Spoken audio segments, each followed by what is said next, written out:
mix it up. Everybody knows Nolan's good. I like to give everybody a shot. I put him in twice, though, this year.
This place means everything to us.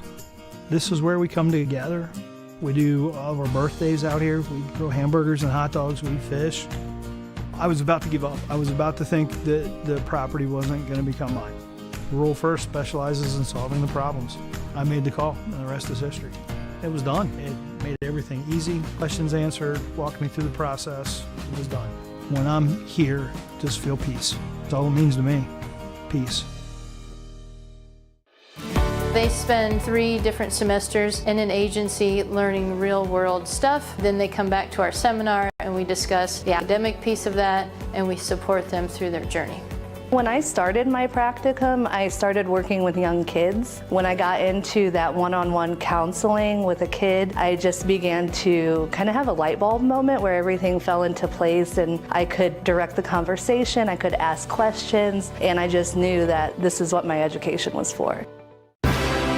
Live and free coverage of Big Walnut Athletics, proudly presented by the Sunbury Fraternal Order of Eagles, serving the community since 1898. Take a look at all the action from Friday Night Football right here in North Central Ohio with great analysis, highlights, coach interviews, and so much more every single Friday night right here on the OH Report.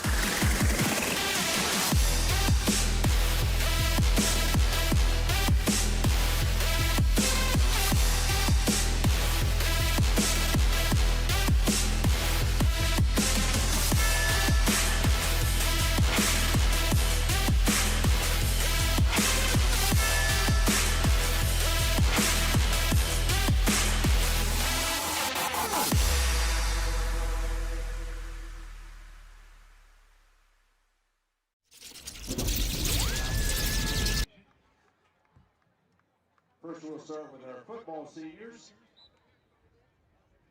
Senior Sammy All.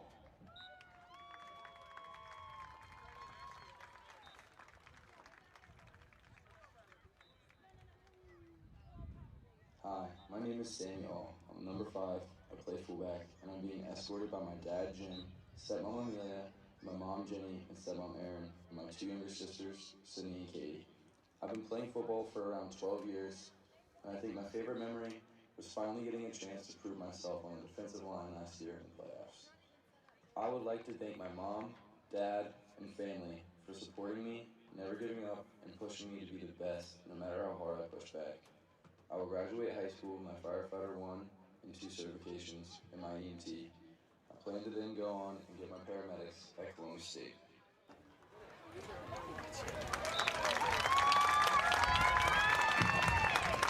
Senior football player Jackson Barnicott.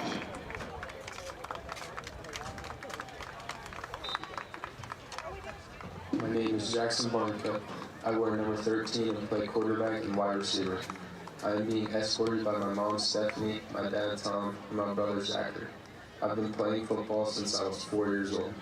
I would like to thank my parents, grandparents, aunts, and my brother for coming and supporting me. I would also like to thank my girlfriend, Kylie, for being by my side and supporting me.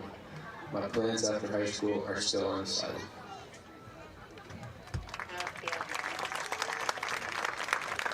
Senior Dallas Beal.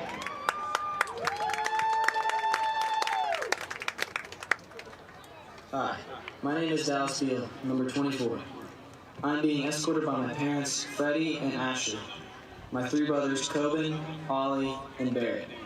I've been playing football since I was 5 years old. My favorite memory was beating Maston last year in the playoffs.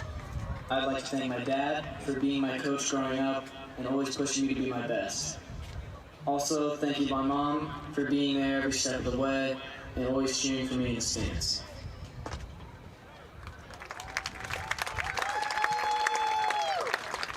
Senior football team member Taekwon Bunting. Hello, my name is Taekwon Bunting. I wear number 6 and I play running back. I'm being escorted by my mom, Mindy, my dad, Josh, my brother, Caden, and my brother, Dakota. I've been playing football since I was in 1st grade, and my favorite memory would have to be the bus rides home after away games. I would like to thank the whole coaching staff for always being there and pushing us to make sure that we have the best senior season possible. And my plans after high school are undecided. Go Eagles.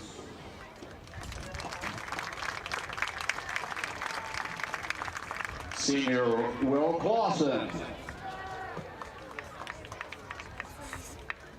Hi, my name is Will Clausen. I'm number 36 and I play linebacker. I'm being escorted by my mom, dad, brother, and sister. I've played football for 13 years, and my favorite memory is beating Massillon to win the regional finals. I would like to thank my friends and my family for always being there for me, and after high school I plan to study and go into aviation. Thank you.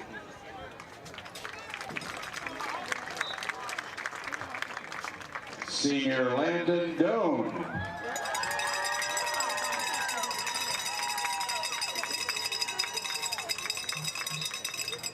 Hi, my name is Landon Doan. I'm number 34 and I play D-line. I'm being escorted by my mom, Leslie, dad, Brandon, two little brothers, Bennett and Lachlan, and my little sister, Bree. I started playing football in the 2nd grade and I've played for Big Walnut since 8th grade. My favorite high school football memory is when we beat the undefeated Canal Winchester team my sophomore year to advance to the playoffs. I would like to thank both my mom and my dad for always being there for me and pushing me to be the best version of myself.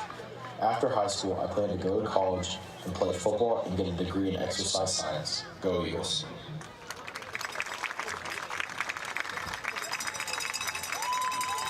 Senior Brody Eckelbarger.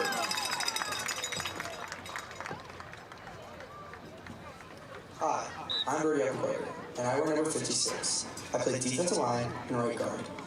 I'm being escorted by my mom, Mel, dad, Doug, my 3 brothers, Gage, Max, and Tucker, and also my sister, Liberty. I've been playing the sport since kindergarten. 2 of my favorite memories are either the last day of action camp when we tried to eat as much food as possible, or back in J.R. Smith football, Browns versus Bengals, getting the winning sack. I would like to thank my parents for driving me and taking me everywhere, my coaches for pushing me hard, and my Savior Jesus Christ for allowing me to play the game. After high school, I plan to continue my football career, and also work to become a PE teacher. Where is this happening at is still undecided. Thank you. Senior Dominic Frazzini.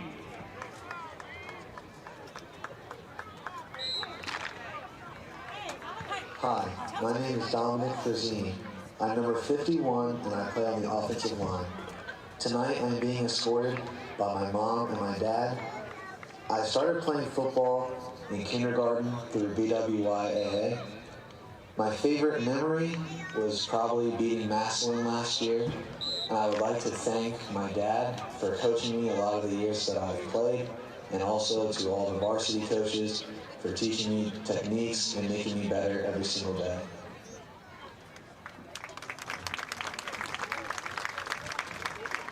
Senior Chris Gill. Hello, my name is Chris Hill. I wear number 20 and I play corner. I am being escorted by my mom, dad, and younger brother Alex. I've been playing football since middle school, and my favorite memory is when we beat North last year in overtime and stormed the field. I would like to thank my parents for everything they have done for me over the years and always being there for me. At this time, I'm still undecided what I'm going to do after high school, but I can't wait to see what the future holds for me.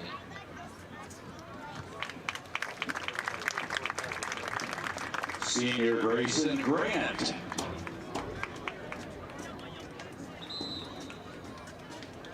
My name is Grayson Grant, and I wear number 87 and play fullback and tight end. I'm being escorted by my mom, Stacy, dad, Joel, brother, Max, and sister, Maggie. I've been playing football since 6th grade, and my favorite memory is our playoff run my junior year.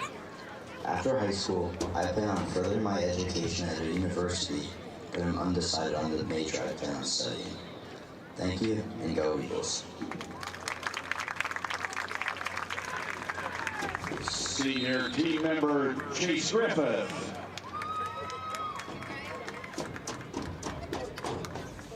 Hi, my name is Chase Griffith. I'm number 9877, and I play guard for the O-line. Tonight I'm being escorted by my mom, Heather, my brother, Zach, and my grandparents, Jim and Diane. I've played football for as long as I can remember, with my favorite memories being BWYA championship wins on the farms as a kid. Football camp lunch tables over the summer at Ashland and Tiffin with all my teammates, and the bus rides home after beating Westerville North and Maston last year. I would like to thank my parents, coaches, friends, and family for all the opportunities they gave me. My plans are after high school is to attend Columbus State and eventually see the world.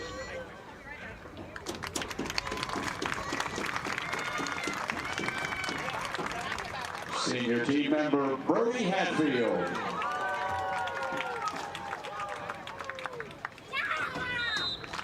Hi, my name is Brody Hatfield, and I am number 2 and play wide receiver and quarterback. I am being escorted by my mom, Brooke, my dad, John, my stepdad, Brian, my stepmom, Danielle, and my 4 little brothers, Owen, Boone, Bear, and Honey. I have been playing football since kindergarten, but I started playing tackle in 7th grade. My favorite memory was beating Maston last year, and I would like to thank my parents, Coach Krager, Coach Zip, and Coach Harden. And I do not have any plans yet for after high school. Go Eagles. Senior Eli Helton.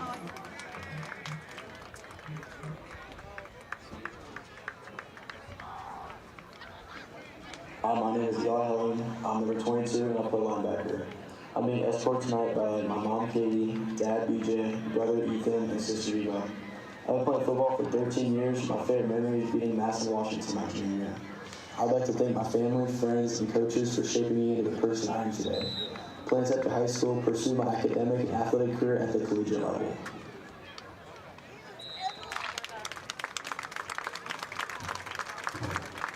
Senior Owen Horba.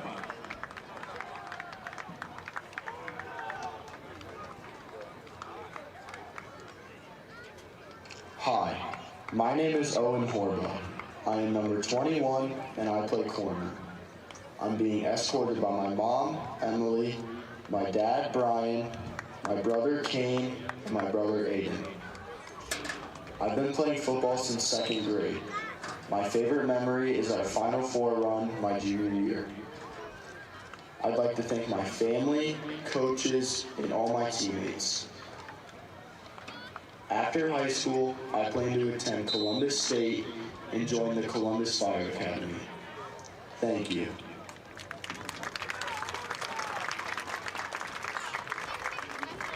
Eagles Senior Wes Kerr. Hi, my name is Wes Kerr. I'm number 39. I play long snapper and safety. I'm being escorted by my dad, Amy, my mom, Kylie, my sister, Avery, and my brother, Len. I've been playing football since 2nd grade. My favorite memory is senior year action camp this past summer. I'd like to thank my family, coaches, and all my teammates. After high school, I plan to go to college. Where that is still undecided.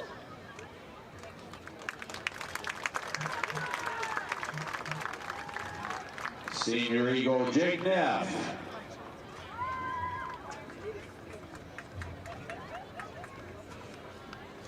Hi, my name is Jake Neff. I'm number 15. I'm a safety, kicker, and punter. I'm being escorted by my mom, Jennifer, my dad, Mike, and my sisters, Katie and Emily. I've been playing the sport since 8th grade. My favorite memory is running to get food and coming back before curfew at Ashland football camp. I would like to thank my mom for all the effort she's put in and always getting my biggest fan. And I'd like to thank my dad for always coaching me in my sports and all the long drives he's had to do. I'm still undecided on what college I want to attend, but I would like to play baseball.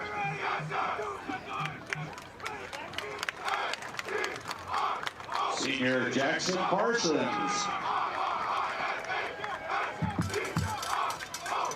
Hello, my name is Jackson Parsons.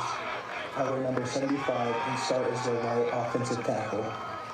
Tonight, I'm being escorted by my mom, Angie, dad, Andy, and my little brother, Oliver. I've been playing football for 6 years. My favorite memory is beating Madison, Washington to win regionals last year. I would like to thank Christ for my ability to play the game, as well as my parents, grandparents, and coaches for always being there when I need them and pushing me. My plans for after high school are currently undecided. Thank you for your time, and go Eagles. Senior Owen Pollock.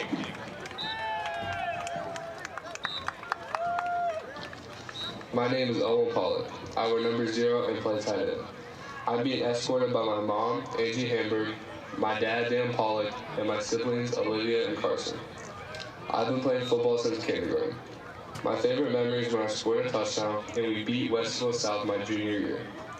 I would like to thank my parents, my family, and my late stepdad, Gary Hamburg, for helping me become the person I am today. I would also like to thank my coaches, especially Coach Harden and Coach Metzger, for pushing me and helping me reach my goal of playing Division I football. After high school, I plan to play football and study business and marketing at Florida Atlantic University. Senior Jensen Richardson. Seriously? I know. Well,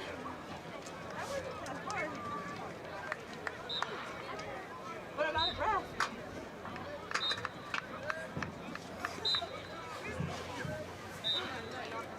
Hi, Ellie.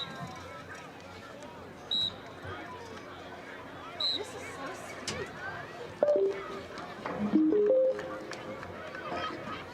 I'm being escorted by my dad, Tanner, my stepmom, Christy, my siblings. My name is Jensen Richardson. I'm number 35 and play linebacker. I'm being escorted by my dad, Tanner, my stepmom, Christy, my siblings, Caden, Wyatt, and Hannah, and my mom, Michaela, and stepdad, Aaron. I've been playing football since my sophomore year in high school, and my favorite memory is beating Madison last year and becoming regional champs. I would like to thank Coach Krager for always pushing the team to their very best, and my family for coming to games and supporting me. After high school, I plan on going on a mission to my church. After, I will be attending college to pursue a degree in mechanical engineering. Senior Jack Rigg. Hi, my name is Jack Rigg. I wear number 9 and play wide receiver. Tonight I'm being escorted by my mom, Nicole, my dad, Jeff, my 2 siblings, Tessa and Leah.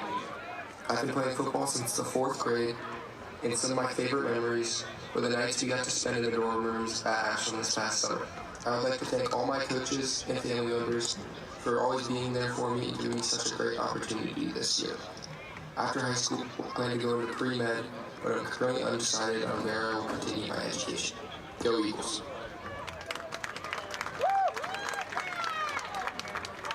Senior Nico Rodriguez.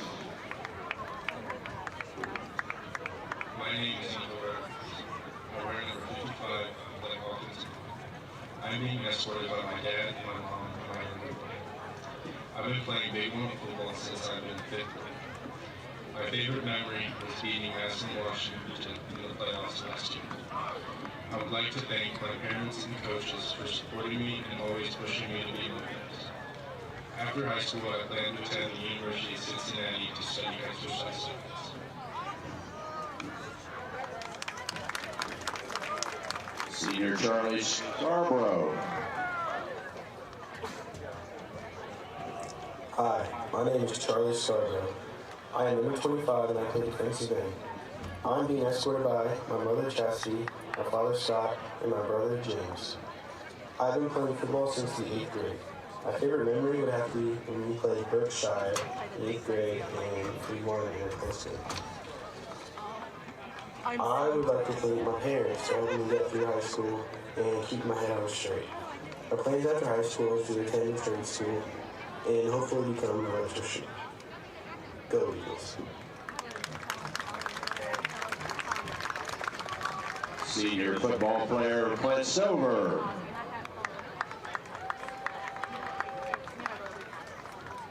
Hi, my name is Clint Silver. I'm number 8 and I play linebacker. Tonight I'm being escorted by my dad Anthony, my mom Lindsay, my sister Hallie, and my brother Hank. I've been playing the sport since I was 4 years old and my favorite memory is beating Groveport my junior year. I'd like to thank my family and coaches for supporting me and my teammates for being my brothers along the journey. After high school, I'll continue my football career at the United States Naval Academy. Thank you, go Eagles.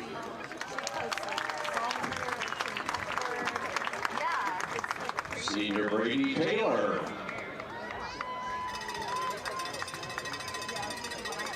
Hi, my name is Brady Taylor. I wear number 14 and I play safety.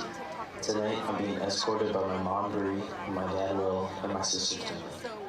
I've been playing football since 6th grade and my favorite memory was getting my first varsity pick six against Worthington Kilburn my sophomore year. I'd like to thank all my friends and family for all their support throughout the years. It truly hasn't been unnoticed, and I'd like to thank God for making me the man I am today. After high school, I plan to attend college in hopes of playing baseball and studying sports management and marketing. Thank you. Go Eagles. Senior Leo Weatherby.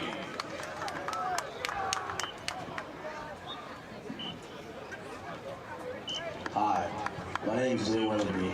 I'm number 7 and I play linebacker. Today I'm being escorted by my mom Beth and my dad Scott, and my 2 little brothers BJ and Joey. I've been playing football since my freshman year. My favorite football memory is beating Madison last year to make the Final Four and celebrating my teammates in the locker room. I'd like to thank my parents and all my coaches for always believing in me and pushing me to be the best version of myself. My plans after high school is to attend college and study business, but I am still undecided on where I want to attend. It has been an incredible journey this season so far, and I won't want to do it with anyone else. Go Eagles. Senior Jake Wecker.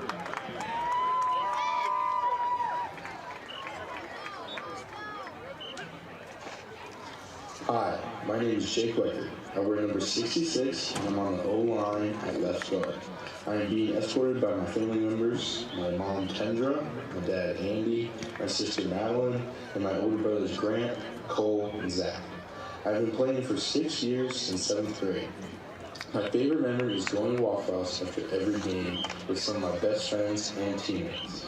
I would like to thank God first, and I would like to thank my older brother Cole for inspiring me to join football, my parents for supporting me, and Coach Harden, Coach Metzger, and Coach Traeger for making football some of the best years of my life. I am undecided on where to go for school, but I would like to follow my sister into the nursing world. Thank you. Senior Brady Whitlatch.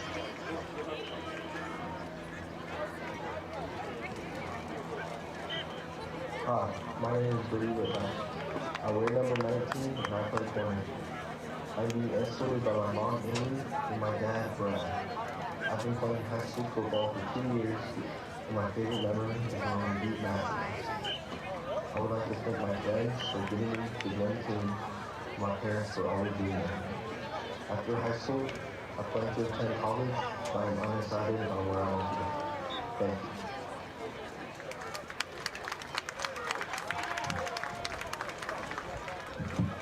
Senior Mastignano.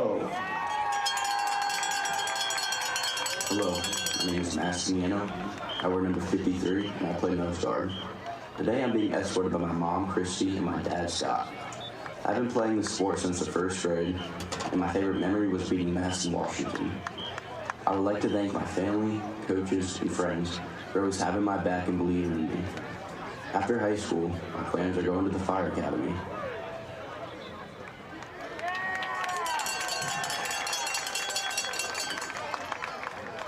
Introducing our football cheerleaders, Senior Cheyenne Abrams.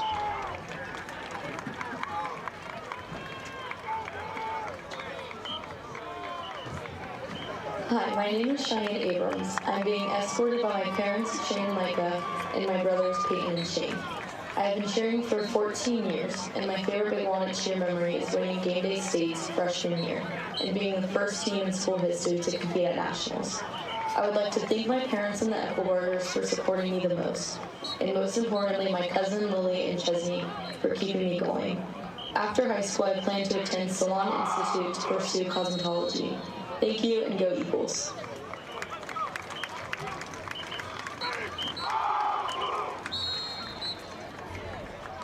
Senior cheerleader Lorelei Bunky.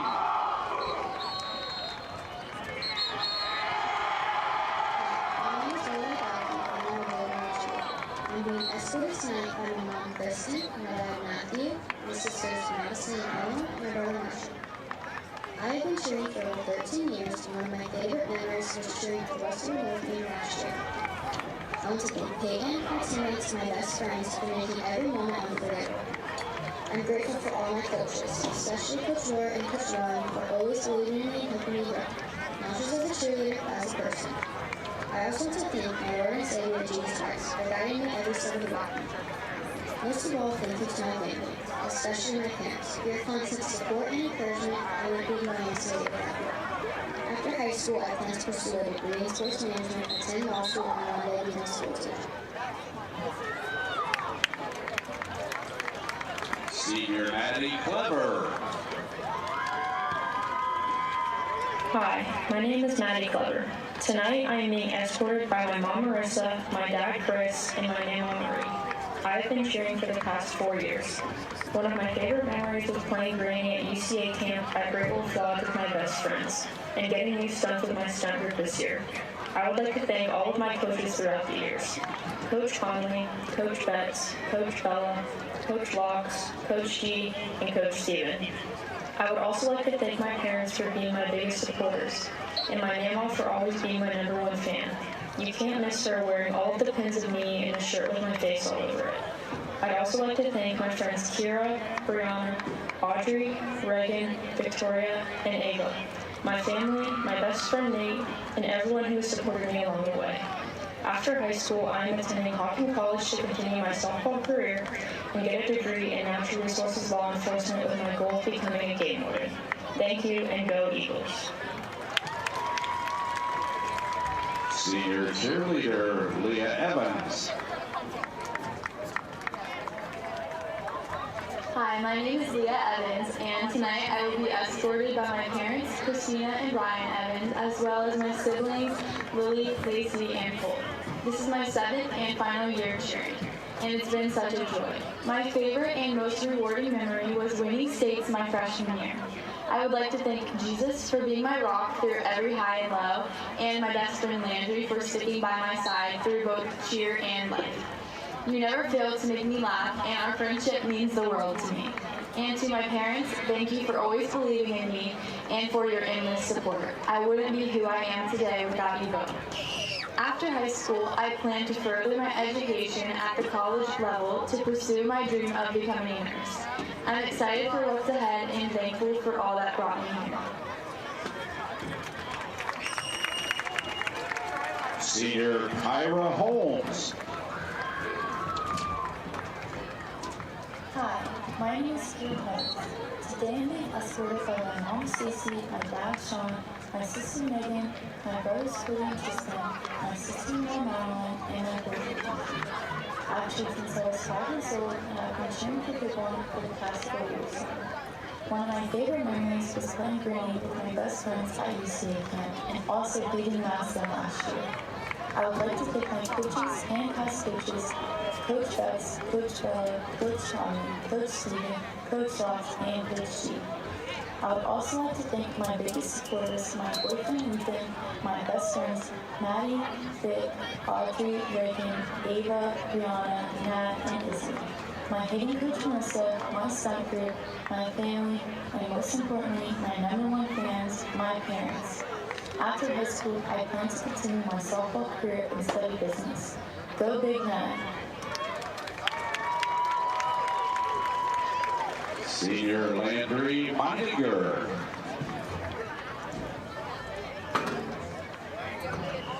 Hi, my name is Landry Meininger. Tonight I'm being escorted by my parents, Lori and Tim Meininger, along with my siblings, Marley and Griffin. This is my 13th and final year cheering, and my 6th year cheering for Big Walnut. My favorite memory is cheering at the Massimo game. Everyone was having so much fun, and getting to cheer in front of the rage cage was such an incredible experience. The energy that night was truly unforgettable and so fulfilling. I want to take a moment to thank my parents for always showing up to every event and supporting me in every way possible. I also want to thank Coach Rankin for always giving me words of encouragement and pushing me to do my best, along with all my other amazing coaches who have helped me along the way. A special thank you to my best friend Leah for always sticking by my side and making me laugh uncontrollably every time I get here. After high school, I plan to further my education at the college level and major in political science with hopes of becoming a lawyer one day. Thank you all for making these years unforgettable.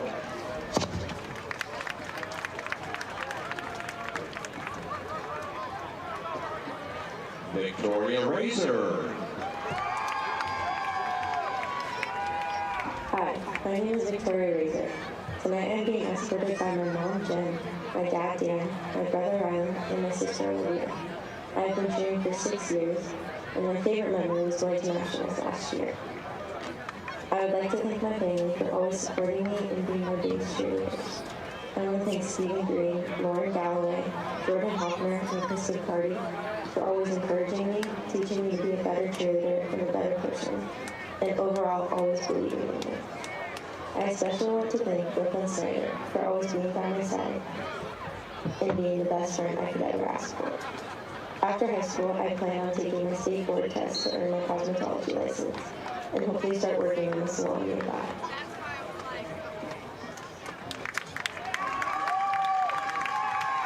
Senior Lilybell String. Hi, my name is Lilybell String, and I'm on the varsity cheer team. Tonight, I'm being escorted by my mom, Sarah, dad, Scott, sister, Vivian, and brother, Evan. I have been cheering for about 2 years. One of my favorite memories with Big Walnut cheer was last season when we beat North by 1 point in overtime.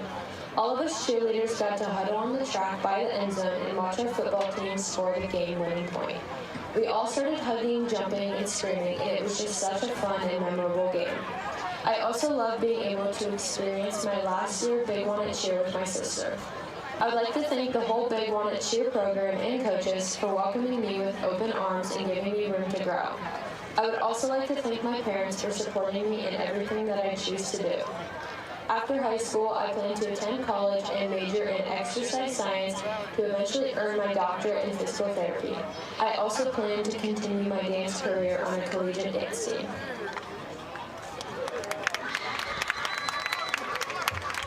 Senior cheerleader Anna Worley. Hi, my name is Anna Worley, and I'm a senior on the Big Walnut varsity cheer team. I'm being escorted tonight by my mom, Gina, my dad, Jason, and my siblings, Kyle and Gianna. I started cheering in 5th grade, but sophomore year at Big Walnut. My favorite memory is getting to have fun with the Little Eagles on Children's Eagle Night. Thank you to my parents for always supporting me in anything I set my mind to. They've always been my biggest cheerleaders. I would also like to thank my coaches through the years for the time, commitment, and mentorship they've invested in me. Each and every critique has led me to this very spot, so thank you. Thank you, Grandpa, for giving me a what for when I told you I wasn't trying out for a new team sophomore year. That conversation impacted the next 3 years of my life in the best way possible. After high school, I'll attend college to study animal sciences or zoology and eventually make my way in the animal care field.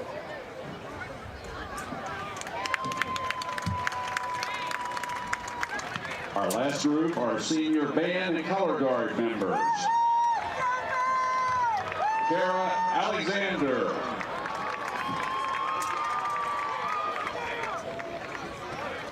Hi, I'm Kara Alexander. I play the tenor and alto saxophone in the Big Walnut Band. I've been playing the saxophone for 8 years and marching since I was a freshman. In the future, I intend to pursue a degree and a career in aerospace engineering. Today, I'm being escorted by my parents, sister, aunt, and grandmother. I would like to thank my parents for supporting me all these years, even when they had to pick me up from the high school at ridiculous hours of the night after away football games. I would also like to thank Mr. Porter and the Big Walnut High School Band Department for allowing me to create so many wonderful memories, like the time we performed our halftime show in the snow at the semifinal playoff game last year.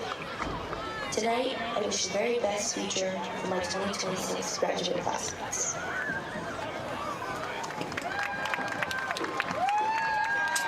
Senior Felicia Andrian.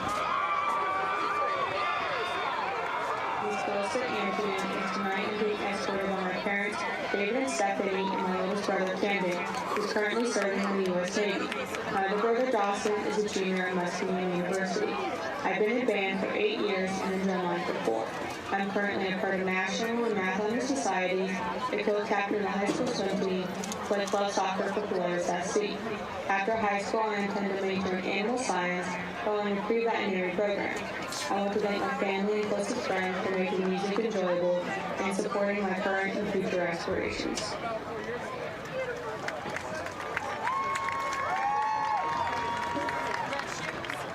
Senior Jasmine Baugh. Hi, my name is Jasmine Baugh and I'm in the Big Walnut Color Guard. I'm being escorted today by my mom, Sherry Baugh, and my dad, Suleiman Baugh, as well as my younger sister, Marion Baugh. I've been in color guard since my freshman year and am now the senior captain of the team. My favorite memory was performing at OC for band practice last year. My plans after high school is to go to university and study graphic design or industrial design.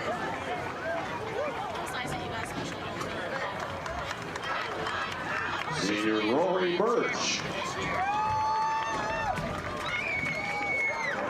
My name is Rory Birch. I'm drumline section leader and been in drumline for 4 years. I'm being escorted by my mom, dad, sister, and grandparents.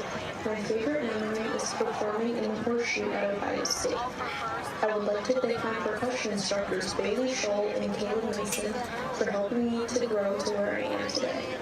After high school, I plan to attend college and to study engineering. Thank you.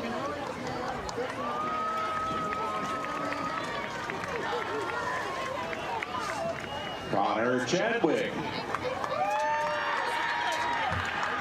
Hi, my name is Connor Chadwick. I play the mellophone in the Big Walnut Eagles marching band. Tonight, I am being escorted by my mom, Sarah Chadwick, my dad, Tim Chadwick, and my younger siblings, Jacob and Megan Chadwick. I have played in the marching band since my freshman year and concert band since 6th grade.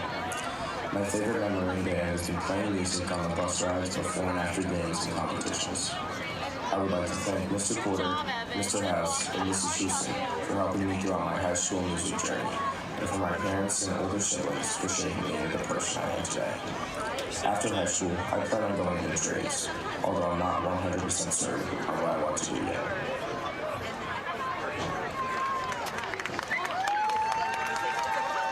Senior Ali Del Vesco. Hi, my name is Ali Del Vesco and I play the piano. Tonight I'm being escorted by my mom, Amber Del Vesco, and my dad, Josh Del Vesco. I've been in the band for 6 years now, and one of my favorite memories will always be watching the sunrise during our early practices. After high school, I plan on attending Ohio Northern to pursue a degree in electrical engineering. Lastly, I'd like to thank my parents, Mr. Porter, and my section for making the last 4 years as fun as they have been. And of course, a special shout out to all of the other friends who have made leaving Big Walnut so difficult. Thank you for all the support, and go Eagles!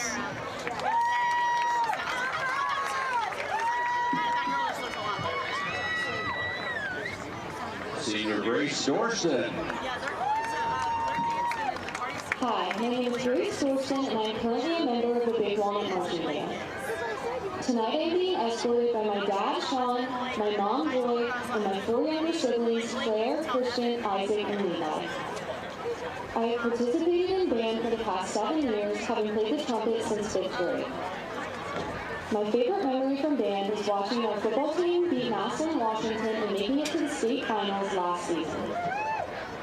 After high school, I plan on attending the Ohio State University to study medicine. I would like to thank my teachers, coaches, and music directors for always encouraging me to be myself and pushing me to reach my full potential. Good luck tonight, and go Eagles!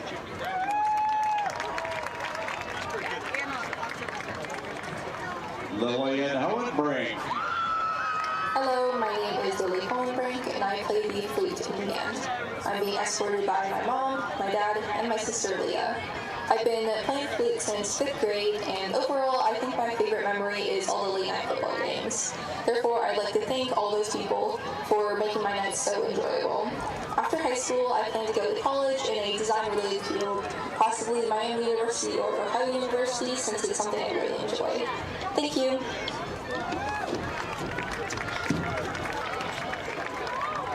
Senior Tyler Irwin. My name is Tyler. I'm currently the drumline section leader. I've been playing snare for the past 4 years. Tonight, I'm being escorted by my dad, James, my mom, Kelly, and my sister, Alexis. My favorite memories are all of the third quarters spent at Rage Cage, playing cadences and having fun with the student section. I'd like to thank the drumline and my friends in the student section, as well as my family, for making drumline so fun and always coming out to support me at the games. After high school, I plan to study veterinary medicine in college.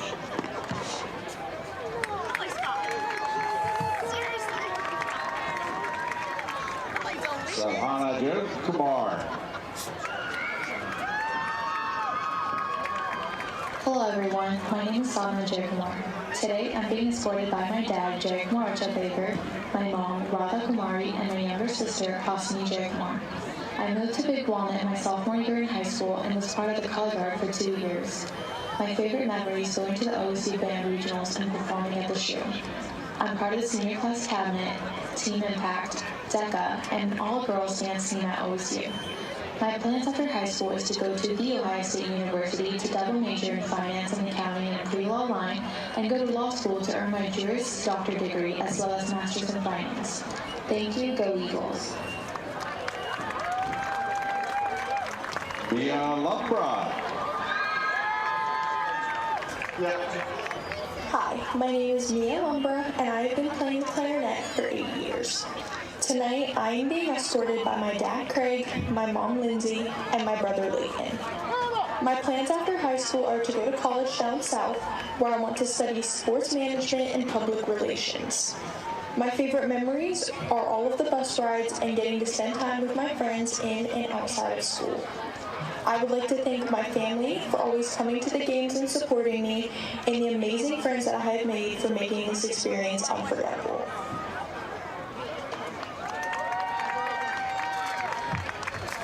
Senior Tegan Merkel. My name is Steve. I am a capital for Big Walnut. Tonight I am being escorted by my mom, Marissa, my sister, Kayla, my brother, Bruce, and my best friend, Claire. I have been in band ever since 6th grade. My plan after high school is to go to college and get into the college team. I would like to thank the people escorting me for standing by me whenever I get to help, and my favorite teacher for being there for me when I needed to talk.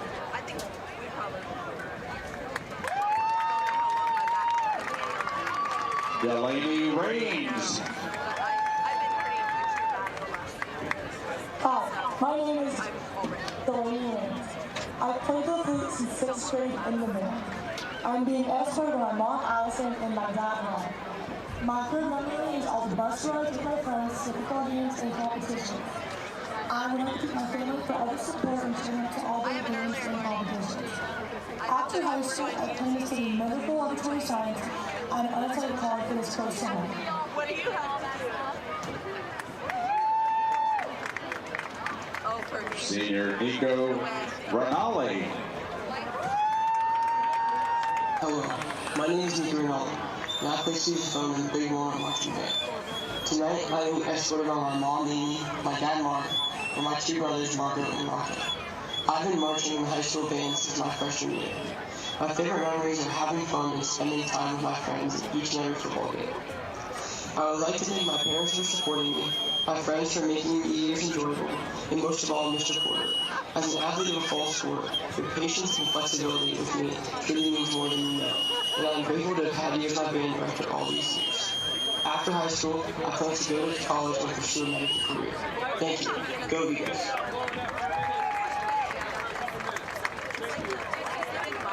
Senior Evelyn Shuey.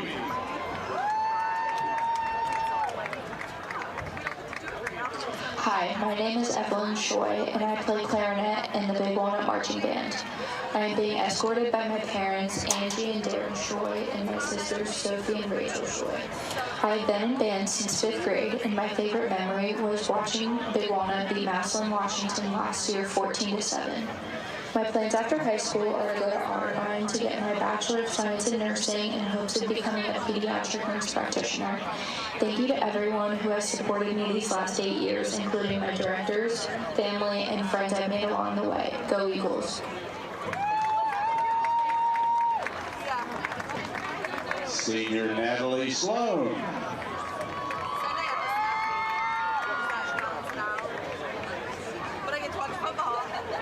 Hi, my name is Natalie Sloan from the Big Walnut Golden. I'm being escorted by my dad, Bill, and my mom, Jessica. This is my first and only year on the corridor, but in this short time I've made so many awesome memories. My favorite was when our freshmen taught us some game science. I want to thank our coach, Megan, for believing in me, Jasmine Bach for his youthful select and senior, and Alex Solar for being my best friend. I'm ending high school early and graduating as a junior, but after high school, I'm going to move to New York and study there.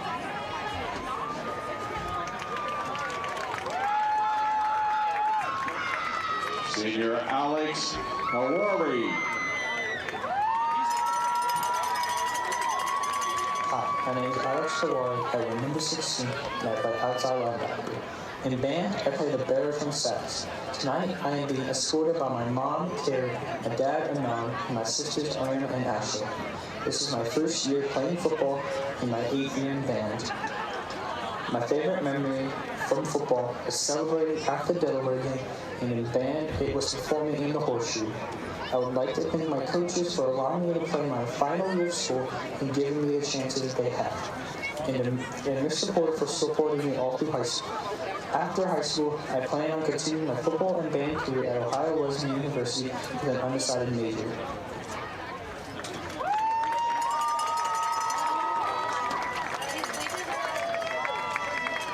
Let's have a nice round of applause for all our seniors this evening.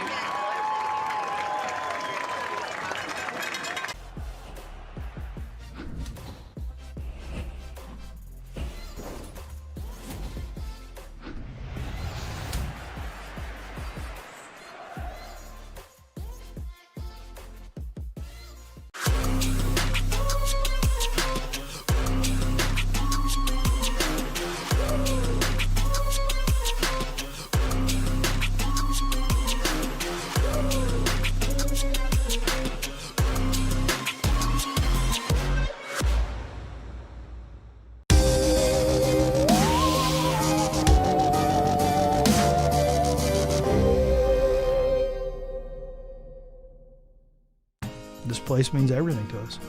This is where we come together. We do all of our birthdays out here. We grill hamburgers and hot dogs. We eat fish. I was about to give up. I was about to think that the property wasn't going to become mine. Rural First specializes in solving the problems. I made the call, and the rest is history. it was done. It made everything easy. Questions answered, walked me through the process. It was done. When I'm here, just feel peace. That's all it means to me. Peace. They spend 3 different semesters in an agency learning real-world stuff. Then they come back to our seminar and we discuss the academic piece of that and we support them through their journey. When I started my practicum, I started working with young kids. When I got into that one-on-one counseling with a kid, I just began to kind of have a light bulb moment where everything fell into place and I could direct the conversation, I could ask questions, and I just knew that this is what my education was for. Live and free coverage of Big Walnut Athletics, proudly presented by the Sunbury Fraternal Order of Eagles, serving the community since 1898. Take a look at all the action from Friday night football right here in North Central Ohio with great analysis, highlights, coach interviews, and so much more every single Friday night right here on the OH Report.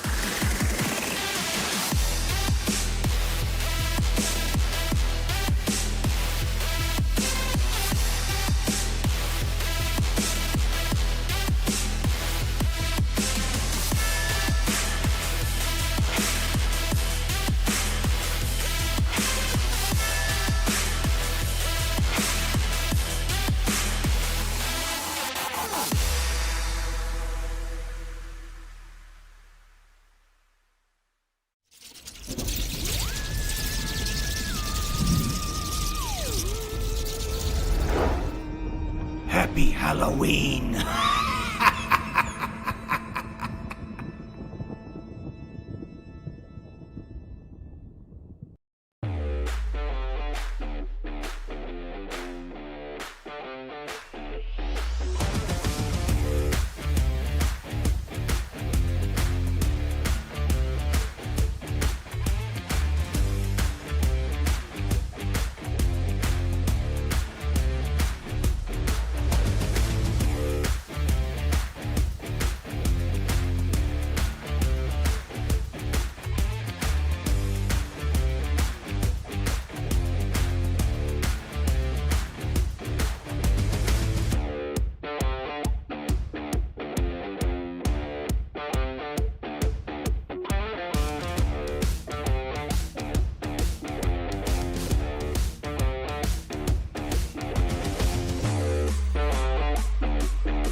wanna hear that new tune.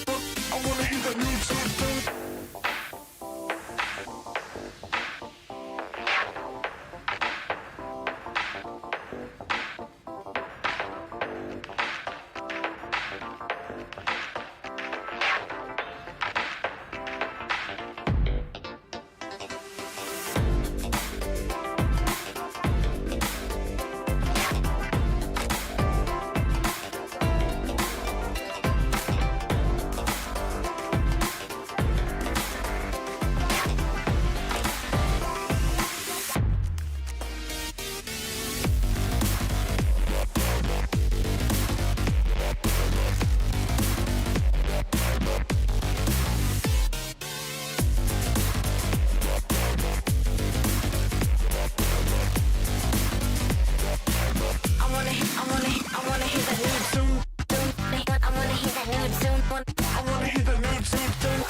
At the Eagles Nest, and we are coming to you live from Big Walnut High School in Sunbury, Ohio. Big Walnut Golden Eagles competing for at least a share of the OCC-Capital Championship, and of course, to keep the outright championship dreams alive with the win here in Week 9. Dublin Scioto on the road looking for a spoiler tonight, and it caused some huge conference drama as they host a 5-3 overall record coming into the Eagles Nest tonight. Bryce Coder and Joshua Anderson bringing you this one live and free right here on the OH Report. Join us for the Complete Air Systems Heating and Cooling pregame show coming up next.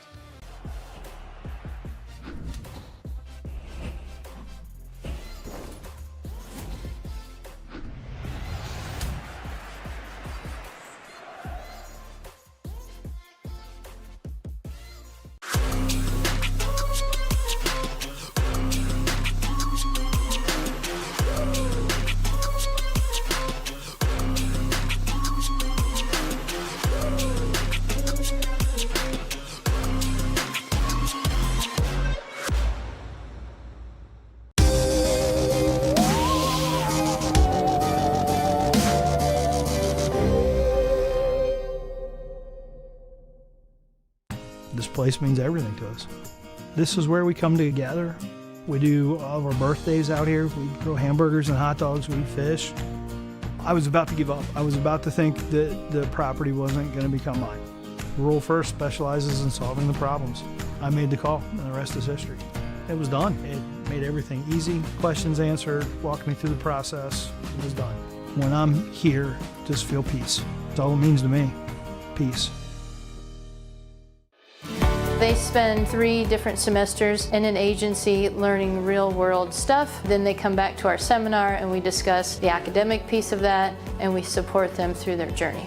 When I started my practicum, I started working with young kids. When I got into that one-on-one counseling with a kid, I just began to kind of have a light bulb moment where everything fell into place and I could direct the conversation, I could ask questions, and I just knew that this is what my education was for. Live and free coverage of Big Walnut Athletics, proudly presented by the Sunbury Fraternal Order of Eagles, serving the community since 1898. Take a look at all the action from Friday night football right here in North Central Ohio with great analysis, highlights, coach interviews, and so much more every single Friday night right here on the OH Report.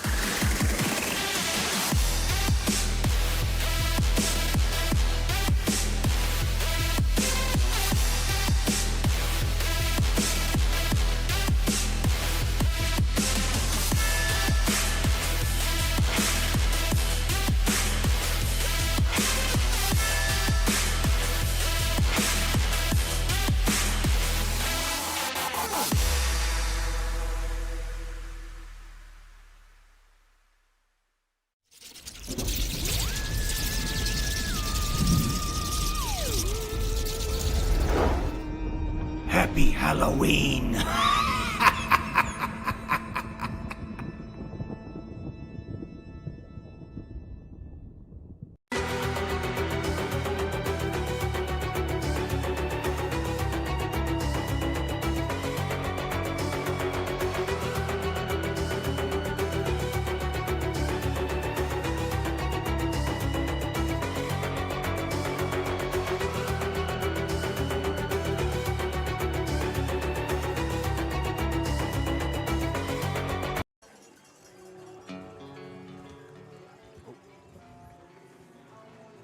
Bryce Carter with the OH.REPORT here with Joshua Anderson, bringing you this one live and free right here on the OH.REPORT, and we have a good one for you. Dublin Scioto and Big Walnut.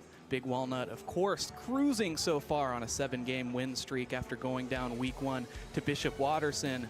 But Dublin Scioto 5-3 have succumbed to a couple of injuries, but they can surprise you. I mean, this is a team across all sports that is known for coming up with really, really big upsets. So before we kick it off, we'll take a quick look on our Complete Air Systems Heating and Cooling LLC pregame show as the Big Walnut Golden Eagles make their way through the banner. We'll take a look first at Big Walnut with their team spotlight. So far, 7-1 on the year, that tenacious defense and that explosive offense. And taking a look at the past performances, and when you add that up, taking a look at all the opponents combined, they're outscoring their opponents by almost 200 points this season. Wow. Yeah, you know, the Golden Eagles, they're golden. You know, they have a lot of things going right for them, Bryce. They're so hard to scheme for. You know, I've talked about it all season. They've given defensive coordinators headaches, nightmares, sleep terrors because they're just so good, right? So many offensive weapons, so many defensive weapons. So, you know, they have to do a couple of things right for them to have a good game today, but great teams do great things, right? So I'm excited to see him play, especially senior night. You see a lot of seniors gassed up, really hyped to kind of put their stamp on their last game here in the nest here at Big Walnut. So it should be a good game for the Golden Eagles. Taking a look at our player spotlight, and so there was a little bit of confusion with the ejection last week, but getting things cleared up. Owen Pollock will be playing tonight. He's already made such a huge impact this season as a receiver. Seems like 2 or 3 plays every single game, he can really find his way into the backfield. Yeah, he's, like I said, he's an enforcer blocker, great hands, tight end. You know, when you look up in the dictionary, and look up tight end, you see Owen Pollock, right? He's just kind of like textbook kind of guy. He does everything that you need. He's a great blocker. He's a great catcher. He makes a play, like you said. It just seems like we're all waiting on the edge of our seats when he's going to make the play, right? And he's always just able to get open, and he seems to be Eli's safety net. So, he deserves the space today. We all have those little oopsie daisies in our game sometimes. Passion takes a lot of things, but I think he's going to bounce back, especially this is going to be the last game at the home.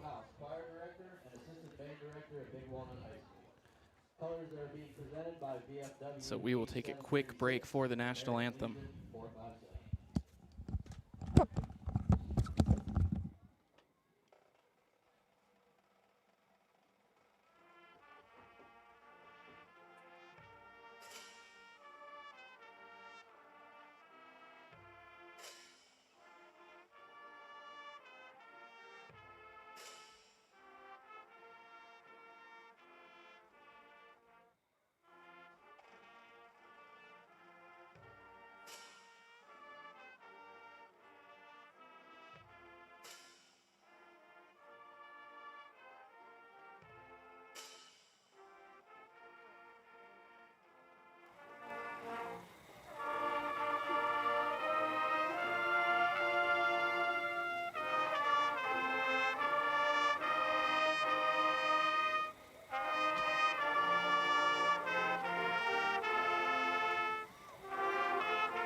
And the national anthem out of the way, we'll take a look at our team spotlight. And of course, Big Walnut, the favorites tonight. And of course, they're going to need to take care of the ball and cutting down on those turnovers. It has kind of been a bane for the team.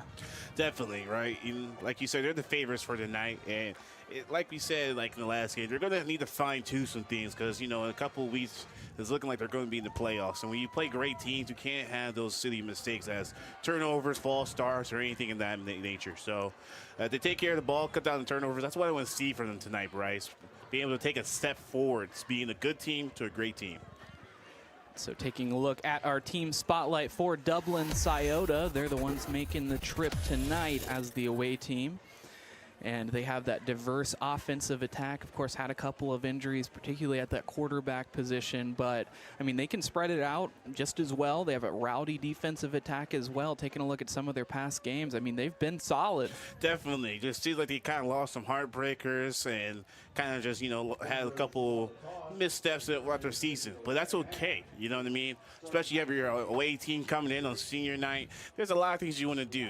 These are one of the things you want to play for, is spoiling that kind of special night for your opponent and leaving that kind of little sour taste in their mouth. So you want to be, when you're in kind of this position as the underdog, you're going to want to spoil the party. You want them to kind of remember you. So this is like, it could be a very emotional night for Big Walnut. Scioto wants to come in, like I said, and create some havoc. And as in terms of the player spotlight, you're going with the linebacker tonight for Dublin Scioto. Yeah, he's a linebacker on defense. He's a running back on offense, but I think he's going to have to step up defensively tonight, Bryce. As you can see, he has 12 tackles per game, 2 calls, fumbles, and he also has like 2 forced fumbles too. He's pretty good. He's going to have to be great tonight, though, to slow down this Big Walnut offense. And for him to be locked in, he's going to have to be really kind of on a different level tonight. So it should be interesting. He's a great player, but we're going to need to be a standing player tonight. They're going to create some havoc. And so it will be Dublin Scioto kicking us away to Big Walnut. Nolan Burley and Brody Hatfield back to receive it. Hatfield receives it at the 11, across the 20, changing field across the 40-yard line, now into the territory of the Irish before he runs out of bounds at the 42-yard line. And this is what I told you. You're going to have to come in with another gear if you're Scioto, right? Because these Golden Eagles are hyped up, man. This is the last they're going to be playing from their home crowd, allegedly, right? So they're going to want to put their stamp on this night. This is a special night for you. We came in as a freshman. You never envisioned yourself playing in this type of manner, but now it's here. You want to make sure that this crowd, that this class can see you guys come out for win the victory tonight, Bryce. So down to the line of scrimmage, the first offensive play of the night for Big Walnut. Lining up in the pistol, 2 wide receivers to the right, handing it off. Burley bouncing outside, cutting back up the gut. He'll pick up about 7 in the process. So it brings up 2nd down. And once again, you can see this is a nice counter. As you can see the line kind of pulled to the right side of the field right there. And, you know, Burley doing Burley things that we all said all season, able to find the gap, be patient, and hit the hole when he needs to. And he's going to have a great game like this if they're going to put this game away early, Bryce. Does bring up 2nd down. Burley inside. Maybe picks up a yard. I think he's going to get the 1st down, though. Yeah, look at it. Just once again, the poise, you know what he has to get. Nice little jump cup right there to be able to allegedly pick up the 1st down. Yeah, I said, yeah, 1st down.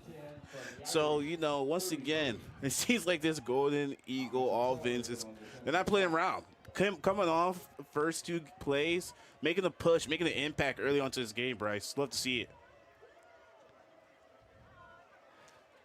Now on the jet sweep, Brody Hatfield taking it wide across the 30. Gets the 1st down and a little bit more. That's a good play by Brody right there. Trying to turn the corner. See, he's trying to make a play. Got a great pickup, especially for 1st down, being ahead of schedule. You know, Bryce, I think he's kind of due to have a big game, right? It seems like he always been kind of playing a complimentary role this whole season. But I got the feeling that he's going to be able to have a good game today, especially after that kick return he had to start us off. So, line to gain, the 23. Burley gets it on his fingertips, stiff arms the tackler, and is brought down at the 10-yard line, well inside the red zone. So perhaps a chance to score right here on the 1st drive. Exactly, and this is simple. You know, make your players make plays right there. Get your players in space and have them make a play. This is what Burley does. I don't know where we're shocked right now because he's doing what he does. And kudos to his team for making the push out there for that screen out, that kind of motion screen. So let's see if they're able to punch it in right here, especially coming down that pistol look. It's a district at Berkshire 1st down, 1st and 10 on the 10. Burley will take it, looking for a route up the middle, exploding through the gap. And they will rule him down at the 1-yard line.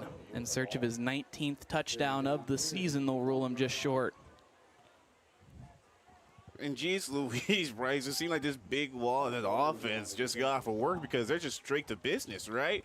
It just seems like they came out a little more poised than usual. You can just see by how Burley's running the ball. Patience, right? He's not just hitting the hole. He's waiting for the hole to open up. And kudos for the offensive line for protecting him in that short manner. So now they'll roll out to pass. Eli Stumpf looking for a receiver. Thinks about taking it himself, but is walloped at the 5-yard line, and he hits the deck. They're going to try to jump on top of that to claim possession, but I don't think they're going to have much of a case. Hey, you know, kudos for Stumpf for trying to make a play, trying to extend it, but in one of those situations, you know, that's one thing that's a big no-no. You can't go back inside. And then if you try to go back inside, we see what happens. He gets mollywopped by the defensive tackle right there, and, you know, it's kind of lost yards, you know. So let's see if they can get back in on schedule. And, I mean, it's interesting to see what's the play call going to be for this Big Walnut offense in the goal line right now, Bryce. Struggling on 3rd down this season, 33%. They're going to stop the play with a timeout from Big Walnut. And so not too many weaknesses for this Big Walnut squad, but 3rd down is certainly one of them. And I think part of that explanation is they're really good on 2nd down conversions. Yeah, you know, but it's one of those things that definitely, right? Like we said, fine-tuning for this, for the next season, right? This season's coming to a close, but there's a whole new season that it's do or die, right? And these are just some things you have to be good at, right? You have to be able to convert, especially when you're within the goal line, because opportunities to score come scarce in the playoffs. So, you know, once again, good teams are can do that. But if you want to be a great team and make a great run, you're going to have to be a little clean up some of these little mistakes or fine-tune some of these things. So, interesting to see what's the play call going to be, especially after they want to kind of take another second to think about it. So now lining up, officially down on the 6-yard line. It's 3rd down. The way things are looking, Stump's going to line up in a lone backfield, 3 wide receivers to his right. As they roll out, looking to the air, Hatfield. No, that one, Burley hit low, not able to get much, maybe just a yard or so as it brings up 4th down, and it looks like the field goal unit is coming on. Yeah, definitely. It seemed like they're trying to throw off the defense on the misdirection. I just could see 2 receivers going to the left and kind of had Burley on the single flat to the right. Defense wasn't fooled right there. You know, wasn't able to pick up the touchdown, obviously, but see if they're able to get some points right here, Bryce. So lining up for the field goal. A short one, and the chip shot is good, so Big Walnut takes the lead 3-0 after taking the first drive of the game. Dublin Scioto will get a shot coming up next.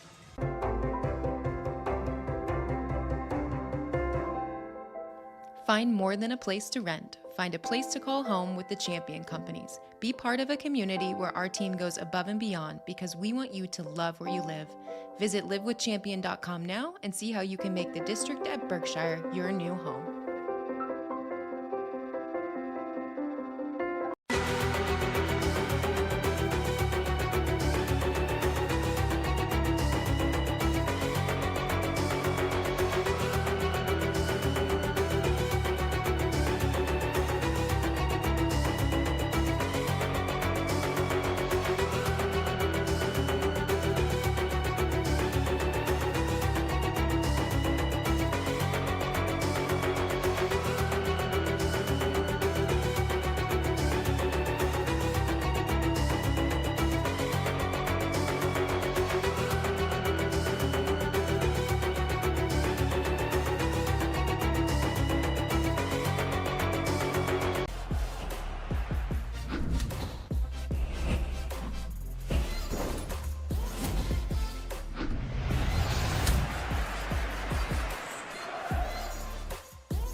So coming back just a second late, we'll take another look at this play here. It was the kickoff, an almost disaster.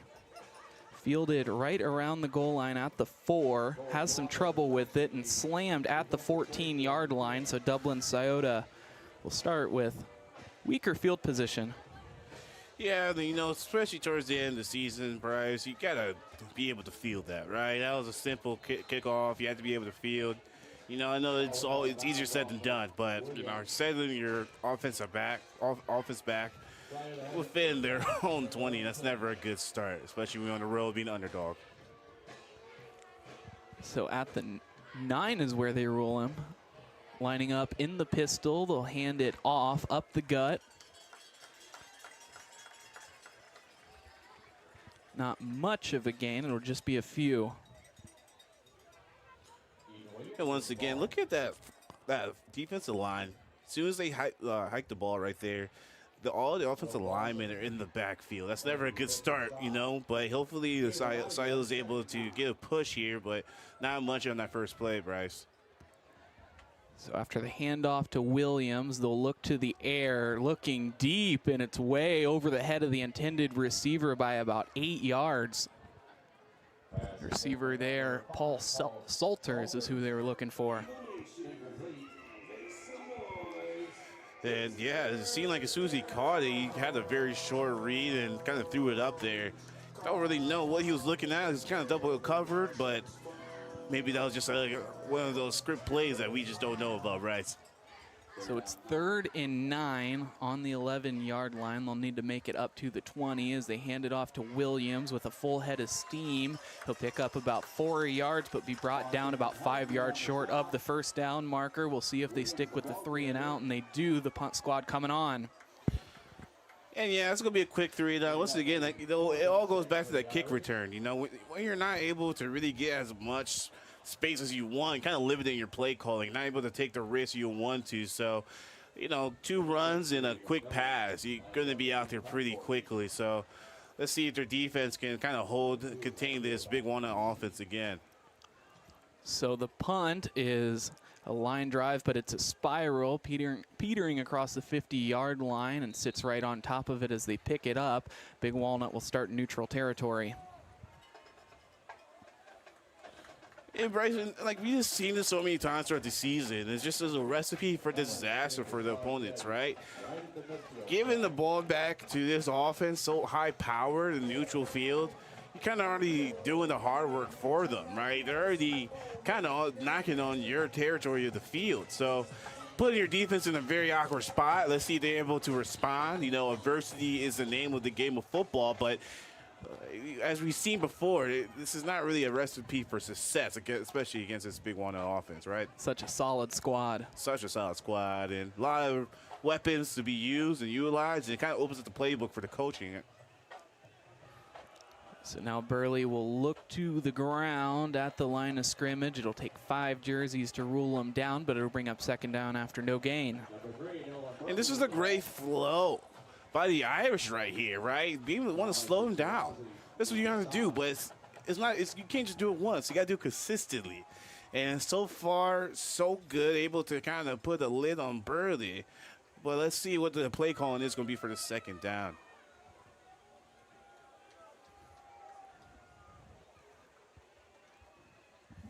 So 2nd and 10 from the 50-yard line. The look to the air. Over the head of the cornerback, but offline for the receiver. He had him burnt. Intended receiver was Dallas Beal, but he couldn't get there. Once again, see the vision by Stump, but just not able to put it on the money. It's a hard throw to make as a quarterback, but, you know, he had him beat, had a position, just wasn't able to connect right there. So 3rd and 10, the line to gain is the 40. Tries to catch him offside with the hard count. Now they're getting the play. And he got that untraditional trips onto the field side of the ball, Bryce. They'll look to the air again here on 3rd down. And out of the reach of the intended receiver, that one Brody Hatfield, who is cutting back across the middle, will bring up 4th down, and they'll punt. And shout out to Scioto, to the Irish, right? Hey, we can't stop them, but what can we do? Slow them down, right? And this is like these 3 instances. Hey, this is what you need to do. Slow them down. Burley, they gave their handoff to Burley. Wasn't really much to nothing. Took the shot on 2nd down.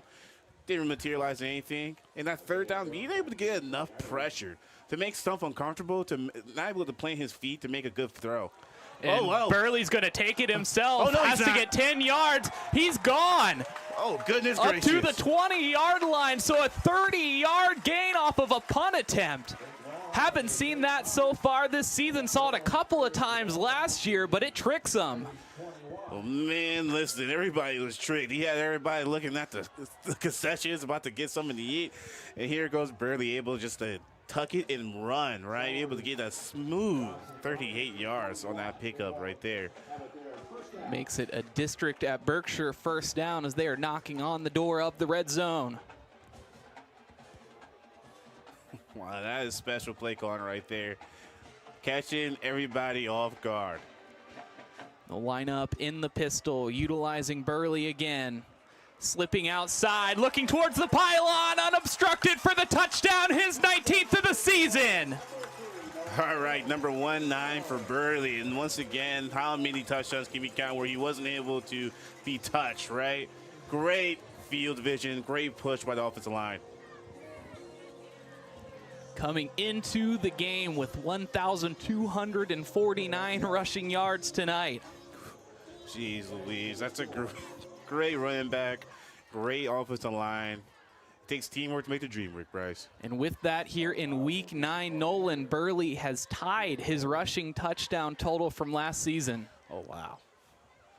Well, to see, maybe we can get into the history books and what is the single season touchdown record, because he has to be knocking the door of it. So looks like an offsides penalty against the defense as they send on the offense for the 2-point conversion. At least it looks like the offense. Yeah, it is. There's Stumpf. So they're going to go for it. Seen this multiple times. Like we said, they take a little pride in this. How dare you? How dare you come and make jump on us, right? We're going to make you pay. Let's see what the play call is for this one, Bryce. They'll give it to Burley with speed. He's in for the 2-point conversion. Oh, man. Look at that push, right? That offset pistol look. Had a couple guys in the backfield, but no worries. Burley's going to do Burley things. Got a little chippy at the end, so okay, let's see if keep in mind for that here going out. But a great play by the Golden Eagles. Again, just a push on the Irish.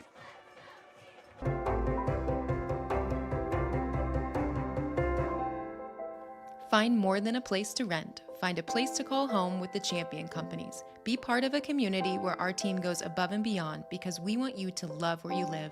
Visit livewithchampion.com now and see how you can make the district at Berkshire your new home.